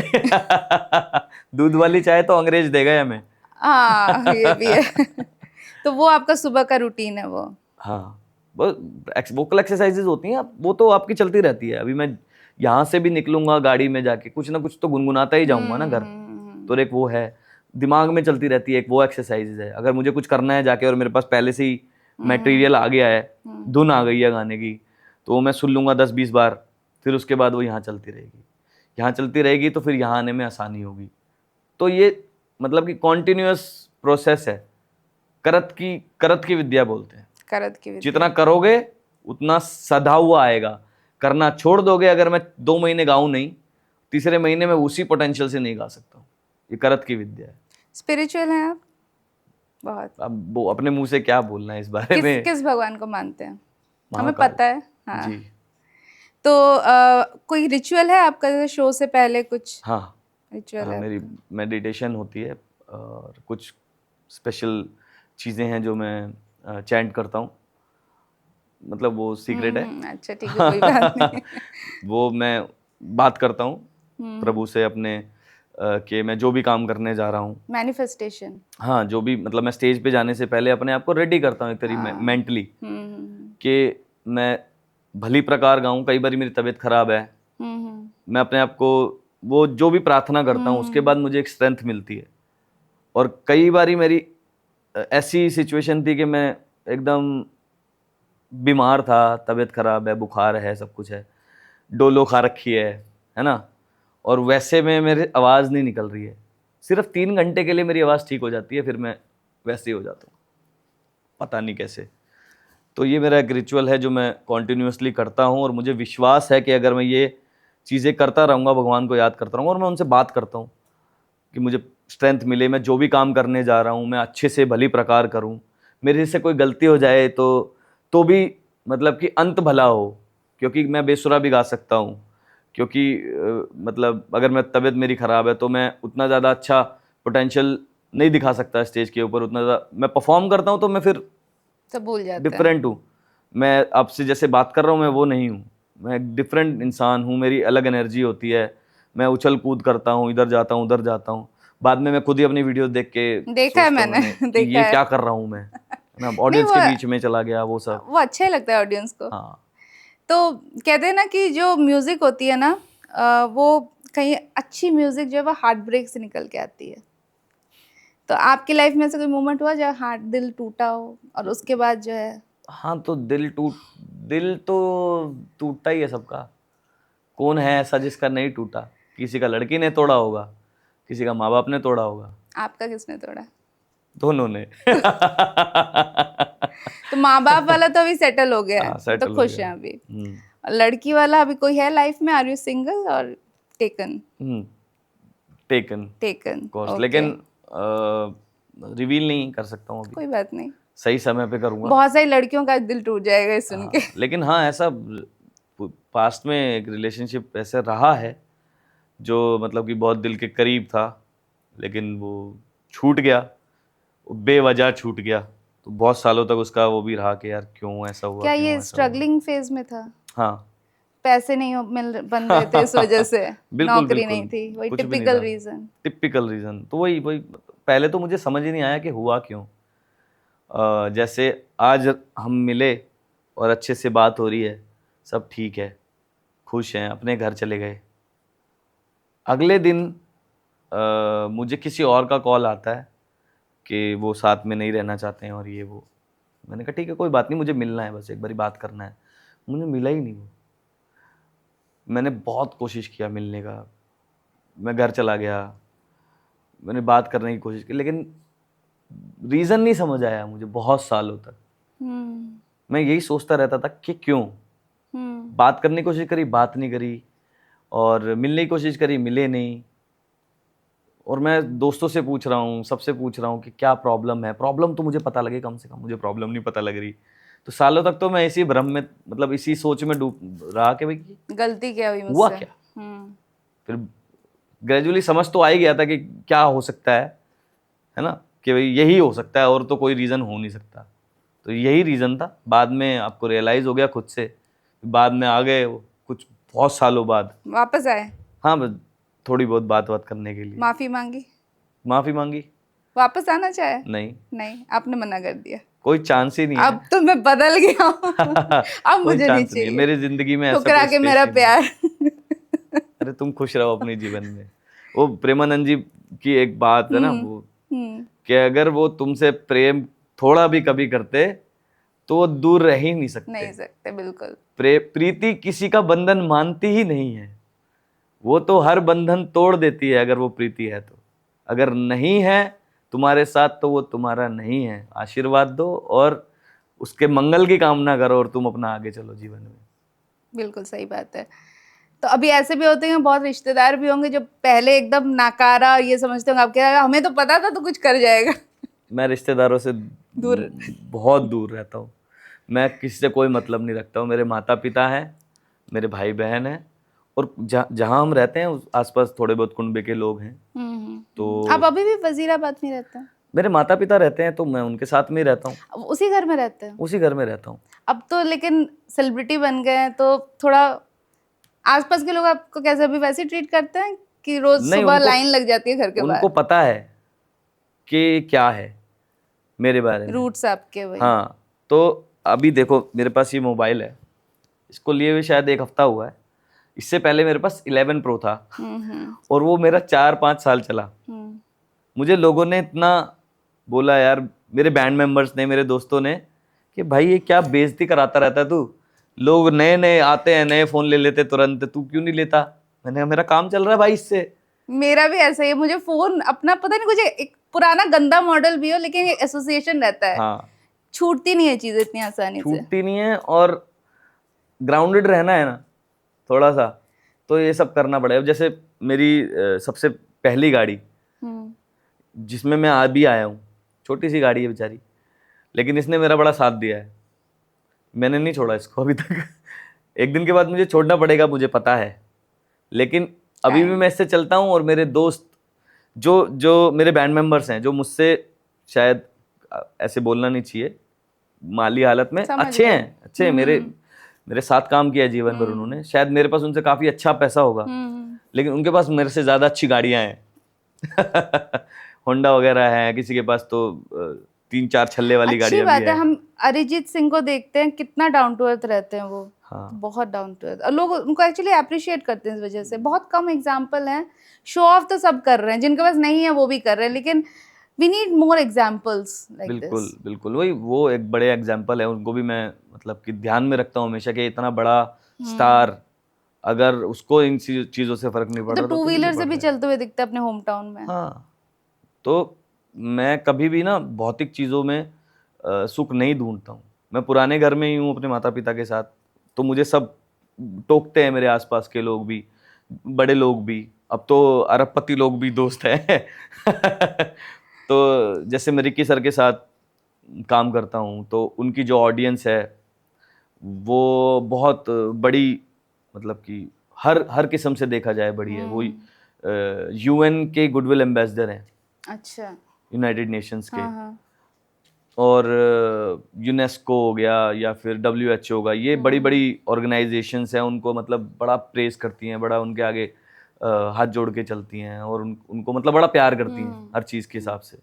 और जब हम वहाँ पे उनके साथ में परफॉर्म करते हैं, तो सामने आप सोचो आप कैसे कैसे लोग बैठे हैं, इतने बड़े बड़े लोग बैठे होते हैं, इंटरनेशनल लेवल के लोग ना, पैसों के हिसाब से तो उनको तोला ही नहीं जा सकता। ऐसे ऐसे लोग हैं, आप उनके साथ बैठ के खाना खाते हो, अंदर से इतनी अच्छी फीलिंग आती है। लेकिन आप जब बाहर जाते हो तो आपको पता है आप कौन सी गाड़ी में जाने वाले हो और वो कौन सी गाड़ी में जाने क्या वाले आपको थोड़ी फीलिंग वहाँ पे लगती है कि यार ये गाड़ी यहाँ पे मेरी हैं। बिल्कुल भी नहीं लगती। मैं अवार्ड फंक्शंस में मैं ऑटो में जाता हूँ। अच्छा। हाँ, मुंबई में बड़ा मजा मुंबई आता में है। ये मतलब कल्चर है क्या? सब कूल हैं, बहुत सारे लोगों को देखा ऑटो में जाते हुए। हाँ, हाँ। आमिर खान की बेटी भी ऑटो से जाते हुए हाँ दिखते चलो, हैं। कुछ तो दिखावे भी कुछ तो करते हैं दिखा- लोग, लेकिन हम तो चले ही हैं ना। आप रियल में ही जाते हैं। हाँ, मैं तो बड़ा आगे आगे मर्सिडीज, पीछे ऑडी, उसके पीछे जैगुआर, बीच में ऑटो। ऑटो सही और है। उससे तैयार व्यार हो गए एकदम, है ना, बढ़िया। सूट बूट पहन के एकदम बढ़िया। चश्मे वश्मे लगा के उतरते हैं वो फोटो खींच फील रही नहीं है। होता कि यार you are proud of your roots. हाँ हाँ, क्यों इसमें एम्बेरस फील करने वाली कोई बात ही नहीं है। बिल्कुल नहीं। लेकिन ऐसा कभी लगता है कि यार ये अब जब देखते हैं ना अवार्ड फंक्शंस की, आप बात कर रहे हो, आसपास सब बड़े बड़े लोग, सब शाहरुख, सलमान, ये सब बैठे हुए हैं, और फिर वो टाइम याद आता है जब आप घर घर जाके चीजें बेचते थे। एक्चुअली में वो सब याद आता है जब मैं अपने पुराने दोस्तों के साथ बैठता हूँ, जो अच्छे दोस्त जो जो कभी ख़त्म नहीं हुए, वो 2-3 ही हैं बस, उनके साथ बैठ के याद आता है। लेकिन जब स्टार्स के बीच में आप बैठे हो, हाँ। तो वहाँ पर आप इस तरह की चीज़ें नहीं सोच रहे होते। वहाँ पर आप ये सोच रहे होते कि आपकी प्रेजेंटेशन अच्छी हो, आप जो काम करने के लिए आए हो वो अच्छा हो, आपकी इंटरेक्शन अच्छी हो, आप माइक लेके आ जाएगा कोई बात करने के लिए, कैसा लग रहा है ये वो, तो आप उसके लिए प्रिपेयर्ड रहो। वो सब चल रहा होता है, मस्ती मजाक चल रहा होता है, आप उसके बारे में नहीं सोचते कि यार मैं कहाँ था और कहाँ आ गया। लेकिन एक ऐसा मोमेंट आएगा ना जब जब पहली बार ऐसा हुआ होगा, घर आके अकेले में ही सही सोचा होगा कि यार यार कुछ तो किया है आज, कुछ तो यार वाकई मतलब अब मैं बन गया हूँ कुछ। ऐसा कोई मोमेंट था? नहीं, मुझे लगता है अभी बाकी है। अभी बाकी है। अभी बाकी है, बहुत चीजें बाकी है करनी जो मैंने सोची थी। आने वाले समय में हो जाएगा बहुत जल्द, आई एम श्योर। अब तो धुरंधर के बाद तो हर कोई आपका गाना बहुत पसंद कर रहा है। बिल्कुल। धुरंधर की बात करते हैं। धुरंधर के बाद तो इंडिया बढ़ गया है 2 सेक्शंस में। हाँ, प्रो धुरंधर और जो नहीं धुरंधर को पसंद कर रहे हैं लेकिन गाने में वो भी सुन रहे हैं, वो भी झूम रहे हैं। इतने से लोग हैं वो। इतने से लोग हैं। तो बहुत से लोग कह रहे हैं कि ये प्रोपेगेंडा मूवी है, आपका क्या कहना है इस पे? थप्पड़।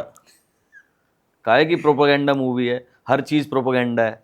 जो इंडिया के लिए हो, सपोर्ट में हो, वो प्रोपेगेंडा कैसे हो सकता है? वो इसलिए होता है प्रोपेगेंडा, उन लोगों के वोट बैंक का सीन है सबका, ठीक है। हमारे से ज्यादा सहिष्णु देश दुनिया में नहीं है कोई। यहाँ पे हर तबके का इंसान खुल के खुशी से जीता है, किसी धर्म को बांध के नहीं रखा जाता।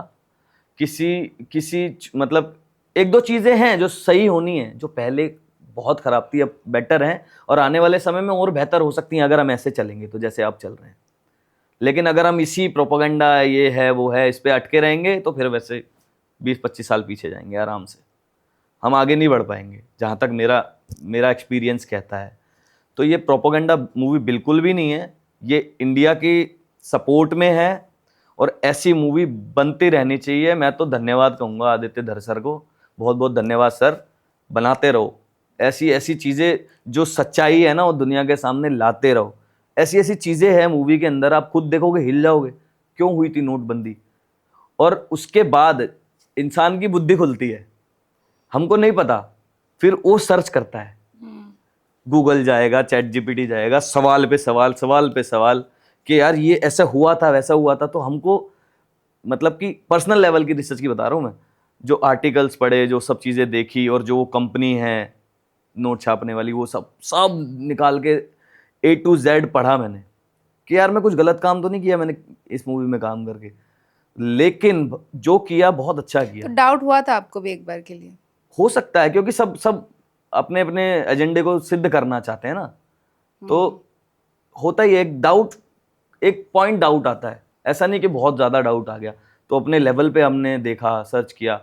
उस समय पे जब ये हुआ था तो कितने हजार करोड़ नोट नकली मार्केट में थे और आरबीआई के अंदर थे और एटीएम मशीन से निकल रहे थे और हमारे हाथ में आए थे कितनी बार, तो पहचान ही नहीं सकते थे हम। 22 में से जो भी 18-19 जो भी क्राइटेरिया थे उस नोट के, उसमें से 11 डिट्टो मैच करते थे। कैसे कर सकते थे? जब तक हमारे इंक, वो पेपर, वो किस तरीके से बना है, क्या उसकी टेक्नोलॉजी है, वो सब नहीं पता होगा किसी को, तो कैसे बना लेगा वो? इतना ढूंढना ही मुश्किल था उसको, नोट को। और ये मैं खुद से रिलेट कर पा रहा हूं, मैं पास्ट में चला गया कि ऐसा हुआ है हमारे साथ, हम खुद नहीं पहचान पा रहे नोट के क्या है। ऐसी ऐसी बहुत सारी चीजें हैं इस मूवी के अंदर जो सच्ची दिखाई गई हैं। ऑब्वियसली उसका चित्रण वैसे करना ही पड़ेगा मूवी की तरीके से, एंटरटेनिंग भी बनाना पड़ेगा, तो वो भी है, एंटरटेनिंग भी है, लेकिन फैक्ट्स भी हैं। वो जो जो 26/11 के हमले के बारे में बताया गया, उसमें जैसे रिपोर्टर्स ने जो हरकतें दिखाई थी, वो जब सबके सामने आई, है ना, तो जो जो उनके आका थे जिन्होंने अटैक किया था, उनके पास सारी इंफॉर्मेशन कहां से? हमारे लोग ही दे रहे थे, मीडिया से जी। ठीक है। फिर उसके बाद गवर्नमेंट ने पता नहीं कुछ बहुत समय बाद रोक लगाया, 2 घंटे 3 घंटे के डिले पे चला रहे थे न्यूज।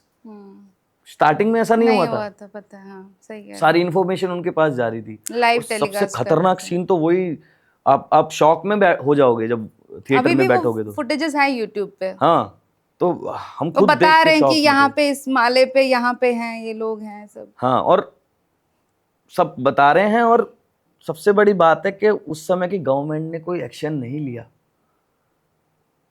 ये शर्म की बात है हमारे लिए, हमारे देश के लिए, कि उस समय की सरकार ने कोई एक्शन नहीं लिया, ना उस वक्त ना उसके बाद। एनएसजी कमांडोज तक वेट करते रहे जाने के लिए अपने। आप जो उनके कमांडिंग ऑफिसर थे, उनका पॉडकास्ट देखा मैंने उसके बाद, तो उन्होंने पूरी कहानी बताई कि भैया हम तो वेट ही करते रह गए ऑर्डर का, हम तो पहुंच ही नहीं पाए, हमारे को तो हेलीकॉप्टर ही नहीं मिला। नरीमन हाउस के ऊपर ड्रॉप किया था, आप देखा होगा आपने वो फुटेज वगैरह। तो उन्होंने एकदम क्लियरली 1.5 घंटे का मैंने वो पॉडकास्ट देखा था, और मतलब कि इतना दुख और इतना तकलीफ हुई उस चीज को देख के। और ये कह रहे कि प्रोपोगंडा है, बावली पूंछ हो गया। हाँ, प्रोपोगंडा नहीं है, ये होना चाहिए, बनना चाहिए। दुनिया को, देश के सभी लोगों को सच्चाई पता लगनी चाहिए। ऑलवेज टीम धुरंधर। यस। तो धुरंधर 2 भी आने वाली है, उसमें भी आपका गाना है कोई? मैं तो प्रार्थना करूंगा भगवान से कि हो, आ सकता है, मतलब चांसेस हैं? चांसेस तो हमेशा हैं, एक दिन पहले तक भी चांसेस रहते हैं जब तक आपकी मूवी रिलीज नहीं हो रही। तो मैं बस ये प्रार्थना करूंगा कि भगवान, हे भोलेनाथ, मेरा गाना उसमें हो। और मैं आपसे भी यही कहूंगा कि प्रार्थना करें मेरे बिल्कुल, लिए, बिल्कुल, 1 मिनट 2 बिल्कुल, मिनट, बिल्कुल, कि मेरा गाना जरूर, धुरंधर में हो। जरूर जरूर करेंगे। मैंने आपका एक इंटरव्यू देखा था जिसमें आप साल भर पहले, उसमें आप कह रहे थे कि मैनिफेस्टेशन में आप बहुत बिलीव करते हैं, और आप कह रहे थे कि मैं नेक्स्ट गाना ऐसा गाना चाहता हूँ जैसे उरी फिल्म का है, जैसे विकी कौशल का कैरेक्टर है, बहुत कोई दमदार, बुलंद, कोई स्ट्रॉन्ग कैरेक्टर, कुछ हिस्टोरिक कैरेक्टर। और 1 साल बाद अभी आपने धुरंधर में गाया उसी फिल्म उरी के ही डायरेक्टर का। बिल्कुल बिल्कुल, हाँ। ये हमने हमेशा सुना है कि हम मैनिफेस्ट करते हैं, जो चीज़ें सोचते हैं वो होती है, लेकिन आपके एक्शंस बड़े मैटर करते हैं। ऐसा नहीं सिर्फ आपने सोच लिया और हो जाएगा। अगर मैंने वो सोचा था तो मैंने उस दिशा में काम करने की कोशिश भी शुरू कर दी थी कि मुझे ये करना है, मुझे ये करना है, मुझे ये करना है। और उसमें भी एक चीज़ और शामिल है, वो भी आएगी सामने आने वाले समय में। वही मैनिफेस्टेशन अभी कंप्लीट नहीं हुई है, थोड़ी सी पूरी हुई है, अभी पूरी होनी बाकी है। अच्छा जी। तो पावरफुल सॉन्ग्स तो मेरा है ही, फॉर्टे है मेरा, मेरे को पसंद भी है और लोगों को भी लगता है कि मैं पावरफुल सॉन्ग गा सकता हूँ। पैट्रियोटिक गाने मुझे बड़े पसंद है गाने। तो ये मैंने सोचा था, जेन्युइनली मैंने सोचा था कि मैं गाऊंगा। उसके बाद करण सर के सामने परफॉर्म किया था मैंने, करण जौहर के सामने, उस दिन भी उन्होंने मुझे बड़ा तारीफ वगैरह करी और वो सब। उस दिन भी मैंने सोचा था कि मेरे को नेक्स्ट गाना धर्मा के लिए गाना है, और मैंने उसके लिए प्रयास करना शुरू किया। और लकीली वही सेम म्यूजिक डायरेक्टर यानी कि शाश्वत सचदेव सर, माय फेवरेट, बहुत पसंद है मुझे वैसे भी। और म्यूजिक तो आप सुन ही रहे हो कितना ताबड़तोड़ खतरनाक बनाया हुआ है ना। उसके उस करण जौहर सर के मूवी में यानी कि किल, धर्मा प्रोडक्शन की मूवी किल में मुझे कामा कामा गाने का मौका मिला। वो भी मुझे नहीं पता था कि मैं कामा किसके लिए गा रहा हूँ। अच्छा, नहीं पता था? नहीं पता था। जब किल रिलीज होने वाली थी उससे थोड़े दिनों पहले मुझे शाह सर ने बताया कि ये ऐसे धर्मा प्रोडक्शन का गाना है। मैंने कहा लो हो गया, धन्यवाद। और पावरफुल सॉन्ग, पैट्रियोटिक सॉन्ग इस तरह की मूवी में वो धुरंधर से आधा पूरा हुआ है। और जब मैं एक पर्टिकुलर एक्टर जो मैंने सोचा है उनके लिए गाऊंगा इसी तरह का गाना, तब वो कंप्लीट होगा। कौन है वो? वो है विक्की कौशल। आप उनके लिए गाना चाहते हैं? बिल्कुल। उनकी एक्टिंग बहुत तगड़ी है नो डाउट। और पर्सनालिटी, ऑरा, हम्म। सब कुछ बहुत तगड़ा लगता है मुझे। और जो उन्होंने फौजी का जो रोल किया है उरी के अंदर, गजब है वो। और छावा में क्या तगड़ी एक्टिंग करी है ना, और क्या लग रहे हैं वो, मतलब लग रहे हैं संभाजी महाराज। क्या बात है, बिल्कुल। है ना। तो एक तो हिस्टोरिक मूवी हो गई इस तरह की, क्योंकि मैं फोकिश भी, मतलब फोक मेरे को बहुत पसंद है। तो इस तरह की मूवी में हो या तो किसी देशभक्ति मूवी में हो, मैं अपने दिल से पूरी कोशिश करूंगा, भगवान से प्रार्थना भी करूंगा और जल्दी गाऊंगा। मुझे पक्का पता है कि मैं गाने वाला हूँ। ये मेरी मैनिफेस्टेशन नहीं है, ये मेरा बिलीव है कि मैं ये काम करने वाला हूँ अगले 1-1.5-2 साल के अंदर अंदर, कंफर्म। बिल्कुल, हमें भी इंतज़ार रहेगा। और रॉयल्टी के ऊपर बात करते हैं। रॉयल्टी को लेकर अक्सर ऐसा पहले होता था कि सिंगर्स कितने गाने गाए, लेकिन अब हम देखते हैं उनकी हालत बहुत ख़राब है। तो अब क्या सिस्टम है? रॉयल्टी, आपने रॉयल्टी ले रखी है, आपके गाने की रॉयल्टी आपको आती है? हाँ आती है। तो क्या मैं सिस्टम है? बताता हूँ आपको। पहले ना अलग कैटेगरी थी और सिंगर्स के लिए रॉयल्टी में जगह नहीं थी बिल्कुल भी। लिरिक्स राइटर के लिए थी, म्यूजिक कंपोजर और डायरेक्टर के लिए थी, और एक के लिए थी, उनको याद नहीं है किसके लिए थी। लिरिक्स राइटर पक्का है, म्यूजिक डायरेक्टर पक्का है ना। म्यूजिशियंस के लिए भी नहीं थी जो जो बजाते हैं। तो IPRS करके एक वो है अथॉरिटी, वो उनका कलेक्ट करती है, क्या बोलते हैं, रॉयल्टीज। और सिंगर्स के लिए अभी एक नहीं बनी है, ज़्यादा समय नहीं हुआ है उसको, मतलब 3-4 या 5 साल हो गए होंगे। और उसके पीछे हाथ सबको पता है किसका, सोनू सर का है। और भी बड़े बड़े सिंगर्स, उदित नारायण सर हैं, और जो पुराने आशा भोसले मैम हैं। ये स्टार्ट तो कर दिया था हमारी लता जी ने, लता मंगेशकर ने, जी हाँ, लेकिन वो हो नहीं पाया था। हाँ। होते होते होते होते होते होते अब जाके ये हुआ है। बहुत बड़ा पार्ट नहीं है, ये नहीं कह सकते कि हम के कंपोजर और लिरिक्स राइटर के बराबर रॉयल्टी मिलेगी। अच्छा, लेकिन अच्छा ये है ना, कुछ ना मिले उससे कुछ तो मिले। तो इस रॉयल्टी के बेसिस पे क्या कोई, जैसे किसी का गुजारा हो सकता है, जो मतलब आगे चलकर ऐसा हो सकता है कि इसी के बेसिस पे रॉयल्टी उसी गाने की मिलेगी जो चारों तरफ बज रहा है। अच्छा। जो बज ही नहीं रहा तो उसकी रॉयल्टी तो बनती ही नहीं है ना। जैसे आप लाइसेंस ले रहे हो या डीजे बज रहा है या कहीं लाइव परफॉर्मेंस हो रहा है, तो कहाँ से आता है? या किसी स्ट्रीमिंग प्लेटफॉर्म पे बज रहा है, वहाँ पे वो पैसे कमा रहे हैं। रेडियो में बज रहा है, हर कहीं से पैसे जाते हैं, और उसमें से बहुत जो भी हिस्सा होता है, एक हिस्सा वो सिंगर को मिलता है। कम हिस्सा होता है लेकिन मिलता है, ऐसा नहीं बोल सकते कि नहीं मिलता है। और इससे गुजारा तभी हो सकता है जब आपका बहुत बड़े गाने हो, है ना, मतलब हिट गाने हो, बड़े हिट गाने, और वो लगातार चलते हो। उसी की रॉयल्टी आएगी आपको। ऐसे नहीं कि आपने गाना गाया, उसके 1 लाख व्यूज आ गए या 1 मिलियन भी आ गए, उसके बाद वो कहीं नहीं बजा, डाउन चला गया, कहीं नहीं बज रहा, तो उसकी कोई रॉयल्टी नहीं। हाँ, जो आपके चल रहे हैं गाने, जैसे धुरंधर ये चल रहा है, तो धुरंधर की कलेक्शन में से कुछ 10-5 हजार रुपए मेरे पास भी आ जाएंगे। इतना कमाता है? इतना ही। अच्छा, पर कमाई तो सब बहुत ज्यादा होती है, इससे कहीं ज्यादा होती है। हाँ, तो वो जिन्होंने क्रिएट की है चीज, म्यूजिक कंपनीज को ज्यादा जाता है क्या? हाँ, म्यूजिक कंपनीज को जाता है। लेबल जिनके पास लेबल राइट्स होते हाँ हैं। हाँ हाँ, उन सबको जाता है, लेकिन सिंगर्स को भी जाता है अब अब जाता तो अच्छी बात है। मेरे को लगता है कि है। बहुत सामान्य, बहुत सामान्य, लेकिन पहले तो था ही नहीं कुछ ना। भी नहीं था। तो बदलते बदलते दुनिया बदल गई। हम्म। जो कल था वो आज नहीं है, जो आज है वो कल नहीं होगा। बदलती दुनिया की बात करें तो अब एआई का जमाना आ गया है। हाँ तो एआई में अब तो हम देख रहे हैं किशोर कुमार की आवाज में सैयारा का गाना हमें सुनने को मिल रहा है, मोहम्मद रफी की आवाज में हमें वो हौले हौले सुनने को मिल रहा है।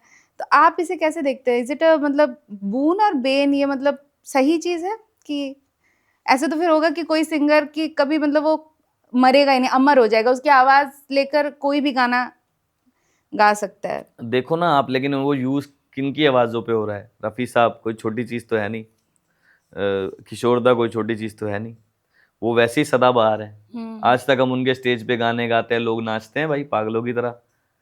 रफी साहब के सुनते हैं और किशोर दा के गानों पे नाचते हैं पागलों की तरह लोग आज तक। अगर उनकी आवाज को रिक्रिएट किया जा रहा है और उनको अमर किया जा रहा है तो अच्छा है, अच्छा है, लेकिन वो हर जगह कारगर नहीं है, ये भी हमें जान लेना चाहिए। AI generated voices Instagram, YouTube और हमारे खुद के पर्सनल कंजप्शन के लिए बढ़िया है, लेकिन आप स्टेज पे नहीं गा सकते ना, स्टेज पे नहीं चला सकते ना एआई। किशोर दा का कॉन्सर्ट तो नहीं कर सकते, कंसर्ट तो आपको खुद ही करना पड़ेगा, खुद ही गाना पड़ेगा। अभी रिसेंटली सोनू सर ने एक किया था जिसमें उन्होंने एक डुएट किया, जिसमें वो खुद गा रहे हैं और एक पार्ट रफी साहब की आवाज में था। अच्छा। हाँ, और वो तो बहुत बड़े फैन है रफी साहब के। बिल्कुल। हाँ। अब सोचो ये कितनी नई और यूनिक चीज हो गई। हाँ। कितनी बढ़िया चीज है। कट्टू, इसको हम नेगेटिव वे में भी ले सकते हैं। क्या जैसे? नेगेटिव वे में यही हो गया कि इन वॉइसेस का इस्तेमाल नेगेटिवली भी हो सकता है, गलत तरीके से भी हो सकता है। उल्ट सुल्ट गानों में गलत उच्चारण है, बहुत सारे अलग अलग चीजें हैं, अगर उसमें होने लगेगा तो उसको कैसे रोक सकते हो आप? तो दोनों तरफ है, अच्छा भी है और बुरा भी है एआई का जो रोल है। आजकल लोग पर्सनैलिटी राइट्स बहुत अपना जा जा के कोर्ट वगैरह में ना राइट्स के लिए जाते हैं ताकि उनके आवाज की कोई कॉपी ना कर सके। हाँ, तो ऐसा कुछ आपने किया अपने लिए? अभी तक तो नहीं किया। अभी नहीं किया, लेकिन मैं करूँगा जब मुझे लगेगा ना कि वो गाना जिसका मैं इंतज़ार कर रहा हूँ मेरे जीवन में आ गया है, उस समय ज़रूर करूँगा। उसकी ज़रूरत तभी पड़ेगी। अच्छा। अभी टाइम है लगता है? पता नहीं कितना हो सकता टाइम है है, साल 2 साल में हो जाए। कुछ नहीं पता कब हो जाए, तो उम्मीद वेट कर जल्दी रहे की हैं। है। बिल्कुल। अच्छा, एक और चीज जो बॉलीवुड से अक्सर जोड़ते हैं कि म्यूजिक से स्पेशली, कि अच्छा म्यूजिक ना, हम जो हनी सिंह को भी देखा थे, थोड़ा नशे की बात करते हैं कि नशा लेके भी अच्छा म्यूजिक और ये क्रिएटिव चीजें आती हैं दिमाग में। तो क्या ऐसा होता है क्या? ये इसका जवाब कैसे दूं मैं? नहीं मतलब आपने देखा है, आपकी बात नहीं कर रही, मतलब आपने देखा है ऐसे लोग, होता है क्या बॉलीवुड में ऐसे लोग करते हैं कि बहुत ज्यादा यूज हो रहा है, नशे कर रहे हैं या ऐसे चीजें चलती हैं वहाँ पे? म्यूजिक में स्पेशली हाँ म्यूजिक। वो अपने आप में एक नशा है। म्यूजिक अपने आप में एक नशा है, सुनने वाले के लिए भी और गाने वाले के लिए भी और बनाने वाले के लिए भी। हाँ, ये आपकी बात सही है कि कंजप्शन है। जो म्यूजिक की फील्ड में है वो लोगों में उतना ज़्यादा नहीं है, उसमें बहुत, मतलब म्यूजिक वाले लोगों में बहुत कम है। जो उधर है ना, उधर थोड़ा ज़्यादा है जहाँ तक मेरा ख्याल है। एक्टिंग वगैरह में। हाँ, वो भी मेरे को पता नहीं है, मैंने देखा नहीं है कभी किसी को सामने से, और ना ही मेरे सामने कोई करेगा। मैंने भी सुना ही है आपकी तरह कि ऐसा होता है, वैसा होता है, फलाना होता है, ढिमकाना होता है। लेकिन जब मैं मिला हूँ किसी बड़े स्टार से, मुझे तो उनकी शक्ल को देख के, आंखों को देख के कुछ ऐसा मतलब कि लगा ही नहीं, कभी भी नहीं लगा। वो अपने पर्सनल टाइम में अगर कुछ करते हो तो भाई पता नहीं, उनकी अपनी लाइफ है, जो मर्जी करो। हाँ, म्यूजिक में थोड़ा बहुत होता है, और क्रिएटिविटी का इससे कोई लेना देना नहीं है, मुझे नहीं लगता ऐसा कुछ है। एक्सक्यूजेज हैं यार, ये कह सकते हो आपके, इंसान थक जाता है बहुत ज्यादा काम कर करके ना। ये भी एक चीज कहते हैं, इससे मतलब आपको बहुत ज्यादा काम करने की क्षमता आ जाती है। तो लोग जो बोलते हैं ना, एक हसल कल्चर जो आजकल चल रहा है कि आप 14-14 घंटे, 19-19 घंटे काम कर उस तरह के नशे की, जिस तरह की आप ले जा रहे हैं ना बात, वहां उस तरह के नशे म्यूजिक में नहीं होते एनर्जी वाले, बल्कि काम कंपोज वाले ज्यादा होते हैं। अच्छा। जो इंसान को बैठा दे, सोचने पे मजबूर कर दे और एक अलग जोन में ले जाए। भीड़ बैठी हो लेकिन आप अकेले हो। म्यूजिक में वैसी चीजें होती हैं और बहुत कम होती हैं, उतनी ज्यादा नहीं होती जितना हम सोचते हैं। कुछ कुछ लोग होते हैं जो मतलब कि 4-4 दिन सो नहीं पाते, स्टूडियो में बैठे बैठे, इतना वर्कलोड होता है ना, और उनको ब्लॉकेज आ जाती है दिमाग में। वो ये कहते हैं कि यार थोड़ा सा चाहिए, है ना, उससे थोड़ा सा माल चाहिए थोड़ा सा। उससे थोड़ा सा मैं बेटर फील करूंगा, मैं आराम करूंगा, उसके बाद मैं एक नई क्रिएटिविटी ला सकता हूँ चीज़ों के अंदर। तो वो एक एक्चुअली में एक्सक्यूज ही है वैसे देखा जाए तो, उससे म्यूजिक का कोई लेना देना है नहीं। पर होता है, मतलब होता है। और किस फील्ड में नहीं होता है आप बताइए। हाँ, सरकारी जॉब्स में जहाँ नहीं पे होता। हम हैं, ये कॉर्पोरेट एरिया है ना पूरा। हाँ। अभी आप मेरे साथ 1 घंटे में चलिए, मैं आपको एक जगह दिखाता हूँ, आप बस वहां पे खड़े हो जाना, अच्छा। 15 मिनट में आप भी मस्त हो जाओगे। एक आखिरी सवाल, जी।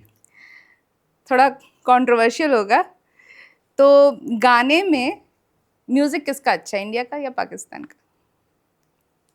म्यूजिक में मुझे पाकिस्तानी म्यूजिक पसंद है, ऐसे नहीं, झूठ नहीं बोलूंगा मैं। अभी मैंने सुनना बहुत कम कर दिया है। रीजन? एक समय तक मैं बहुत सुनता था, क्योंकि देखो म्यूजिक अपनी जगह, देश अपनी जगह है, देश से बढ़कर कुछ नहीं, मेरा धर्म भी नहीं है। तो वहाँ के जो म्यूजिशियंस और कलाकार हैं, जब कुछ भी हरकत होती है कुछ, और हमारे पास सबूत भी होते हैं उन चीज़ों के, फिर भी वो अपने नेशन को सपोर्ट करते हैं और हमको गालियाँ देते हैं, तो हम उनको क्यों सपोर्ट करें? आप जितने मर्जी अच्छे कलाकार हो, आप उधर ही रहो, आपका इधर कोई आने का कोई पॉइंट नहीं है। हम सुन लेंगे यहीं से अगर हमको अच्छा लगेगा तो। कोक स्टूडियो से। हाँ बिल्कुल, इसको कौन रोक सकता है सुनने से। लेकिन आप इधर मत आओ भाई साहब। पर अक्सर हमने देखा है कि बॉलीवुड के लोग ही जो है ना, बहुत भाईचारे की और कहते कला की कोई सरहद नहीं होती, ये सब बातें करते। मैं भी तो वही कह रहा हूँ, कला की कोई सरहद ही नहीं होती। आप वहां से गाओ, हम यहाँ सुन लेंगे। ये सही है, लेकिन वो कहते हैं कि आप दोनों देशों में आना जाना होते रहना चाहिए। देखो ये ताली एक हाथ से नहीं बजती है। हमने कितनी बारी बाहें फैलाई हैं, और आप सभी को याद होगा जब नए नए मोदी जी आए थे, सरकार बनी थी, तो इनवाइट किया गया है पीएम को, नवाज शरीफ थे शायद उस समय पे, उनको बुलाया गया है, क्या कहते हैं, शपथ ग्रहण समारोह में उनको बुलाया गया था, प्रॉपर हर चीज़ हुई थी। बल्कि वहाँ पे भी गए थे, वो भी बिना सिक्योरिटी के। उन्होंने पूरा एक्सप्लेन भी किया है अपने एक भाषण में कि चलो यार चलते हैं, देखेंगे क्या होगा, मेरा ही देश था एक दिन पहले। तो वो भी किया उन्होंने, लेकिन उसके बाद अटैक्स हुए, और अटैक्स में पता लगा कि भाई वहां से हुए हैं, फिर हमने स्ट्राइक किया। तो अगर ऐसे होता रहेगा, आप सपोर्ट करते रहोगे आतंकवाद को, ऐसे लोगों को, ऐसी गतिविधियों को, तो फिर भाईचारा नहीं हो सकता ना। तो ये बॉलीवुड को क्यों समझ नहीं आती बात? ये बहुत बेसिक बात यार ये इंडिविजुअल लोगों के बारे में मैं कुछ नहीं कह सकता, लेकिन मेरे को जहां तक लगता है ना, अब चीजें बदल रही हैं। इंडिविजुअल, सबकी सोच है अलग अलग। क्या वो अपने ऑडियंस के लिए डरे हुए हैं कि वो लोग ना बुरा मान जाए? हो सकता है, फैन फॉलोइंग ना कम बिल्कुल हो जाए। बिल्कुल बिल्कुल हो सकता है वो ऑडियंस के लिए डरे हुए हों। और सहानुभूति भी है, क्योंकि जनता ने थोड़ा ना कुछ किया है। जनता के मन में तो जहर भरा जाता है। वहां की जनता थोड़ी ना तोप चला रही है, या उनको बनाया जाता है वैसा। वहां पे एजुकेशन उस तरह की दी जाती है। हम रोज देखते हैं इंटरनेट पे कि उनके अंदर नफरत भरी जाती है हमारे लिए। मेरे को अगर कोई कुछ कहेगा कि भाई इन लोगों को मार दे, तो मैं भी बोलूँगा कि मार दे, क्यों मारे भाई, नहीं मारेंगे। लेकिन अगर मेरे देश के खिलाफ कुछ भी करेंगे तो बदले में मार दो। सामने से अगर एक आएगा तो 2 मारो, ये मेरी सोच है। और आम जनता के लिए हमेशा सहानुभूति हमारे देश के अंदर भी रहेगी, है, मेरे अंदर भी है, लेकिन देश के ऊपर नहीं है ना कुछ। बात तो वहीं आके खत्म हो जाती है ना, कि आप कितनी भी सहानुभूति रख लो, जब वहां से उल्टी सुल्टी हरकतें होती रहेंगी, आप कितना भी प्रेम, अरे वहां के लोग हमको प्यार करते हैं, वहां के लोग हमारे गाने सुनते हैं, हमारे को कितने कमेंट्स किए उन्होंने। लेकिन जब ऑपरेशन सिंदूर हुआ, वो गालियों में बदल गया, गालियां पड़ी, बहुत गालियां दी उन्होंने। वीडियोस, मेरे भी वीडियोस में आते हैं। हाँ, और मैंने कोई रिप्लाई नहीं किया उनको, मैंने कोई रिप्लाई नहीं किया, मैंने दो गाली, कोई दिक्कत नहीं है। मैं बस अपनी सेना को और अपने देश को हम जय सपोर्ट हिंद लिखे करूंगा। तो उन्हें उससे भी दिक्कत। क्या दिक्कत है भाई, तुम जय बोलो, जय पाकिस्तान। हमें कोई दिक्कत नहीं है, हमारा हिंदुस्तान जिंदाबाद है हमेशा। सुधीर यदुवंशी जी, आपसे बात करके बहुत अच्छा लगा। आपकी कहानी बहुत इंस्पायरिंग है। वैसे तो हर किसी की स्टोरी जर्नी इंस्पायरिंग होती है, लेकिन जब कोई मिडिल क्लास घर से अपने माँ बाप से पहले लड़के, फिर समाज से लड़के जब अपना नाम बनाता है, तो उसकी स्टोरी वाकई और भी लोगों के लिए इंस्पायरिंग हो जाती है, जो इस वक्त ऐसी ही किसी सिचुएशन में गुजर रहे हो, अपने माँ बाप से लड़ रहे हो। तो आई एम श्योर सिर्फ मेरी तरफ से नहीं, मेरे व्यूअर्स को भी बहुत अच्छा लगा होगा ये सुन के, और उनको भी काफ़ी कुछ क्लैरिटी मिली होगी सिंगिंग को लेकर, और हिम्मत आई होगी इस वक्त। बिल्कुल बिल्कुल। Thank you so much for doing this.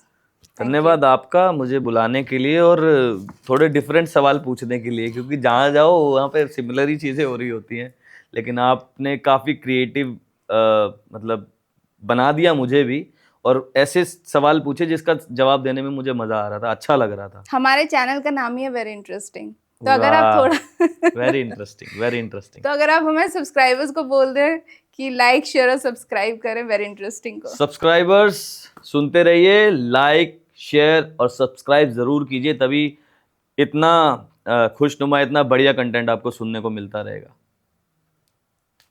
Very interesting, very interesting, काट के जोड़ देना भाई।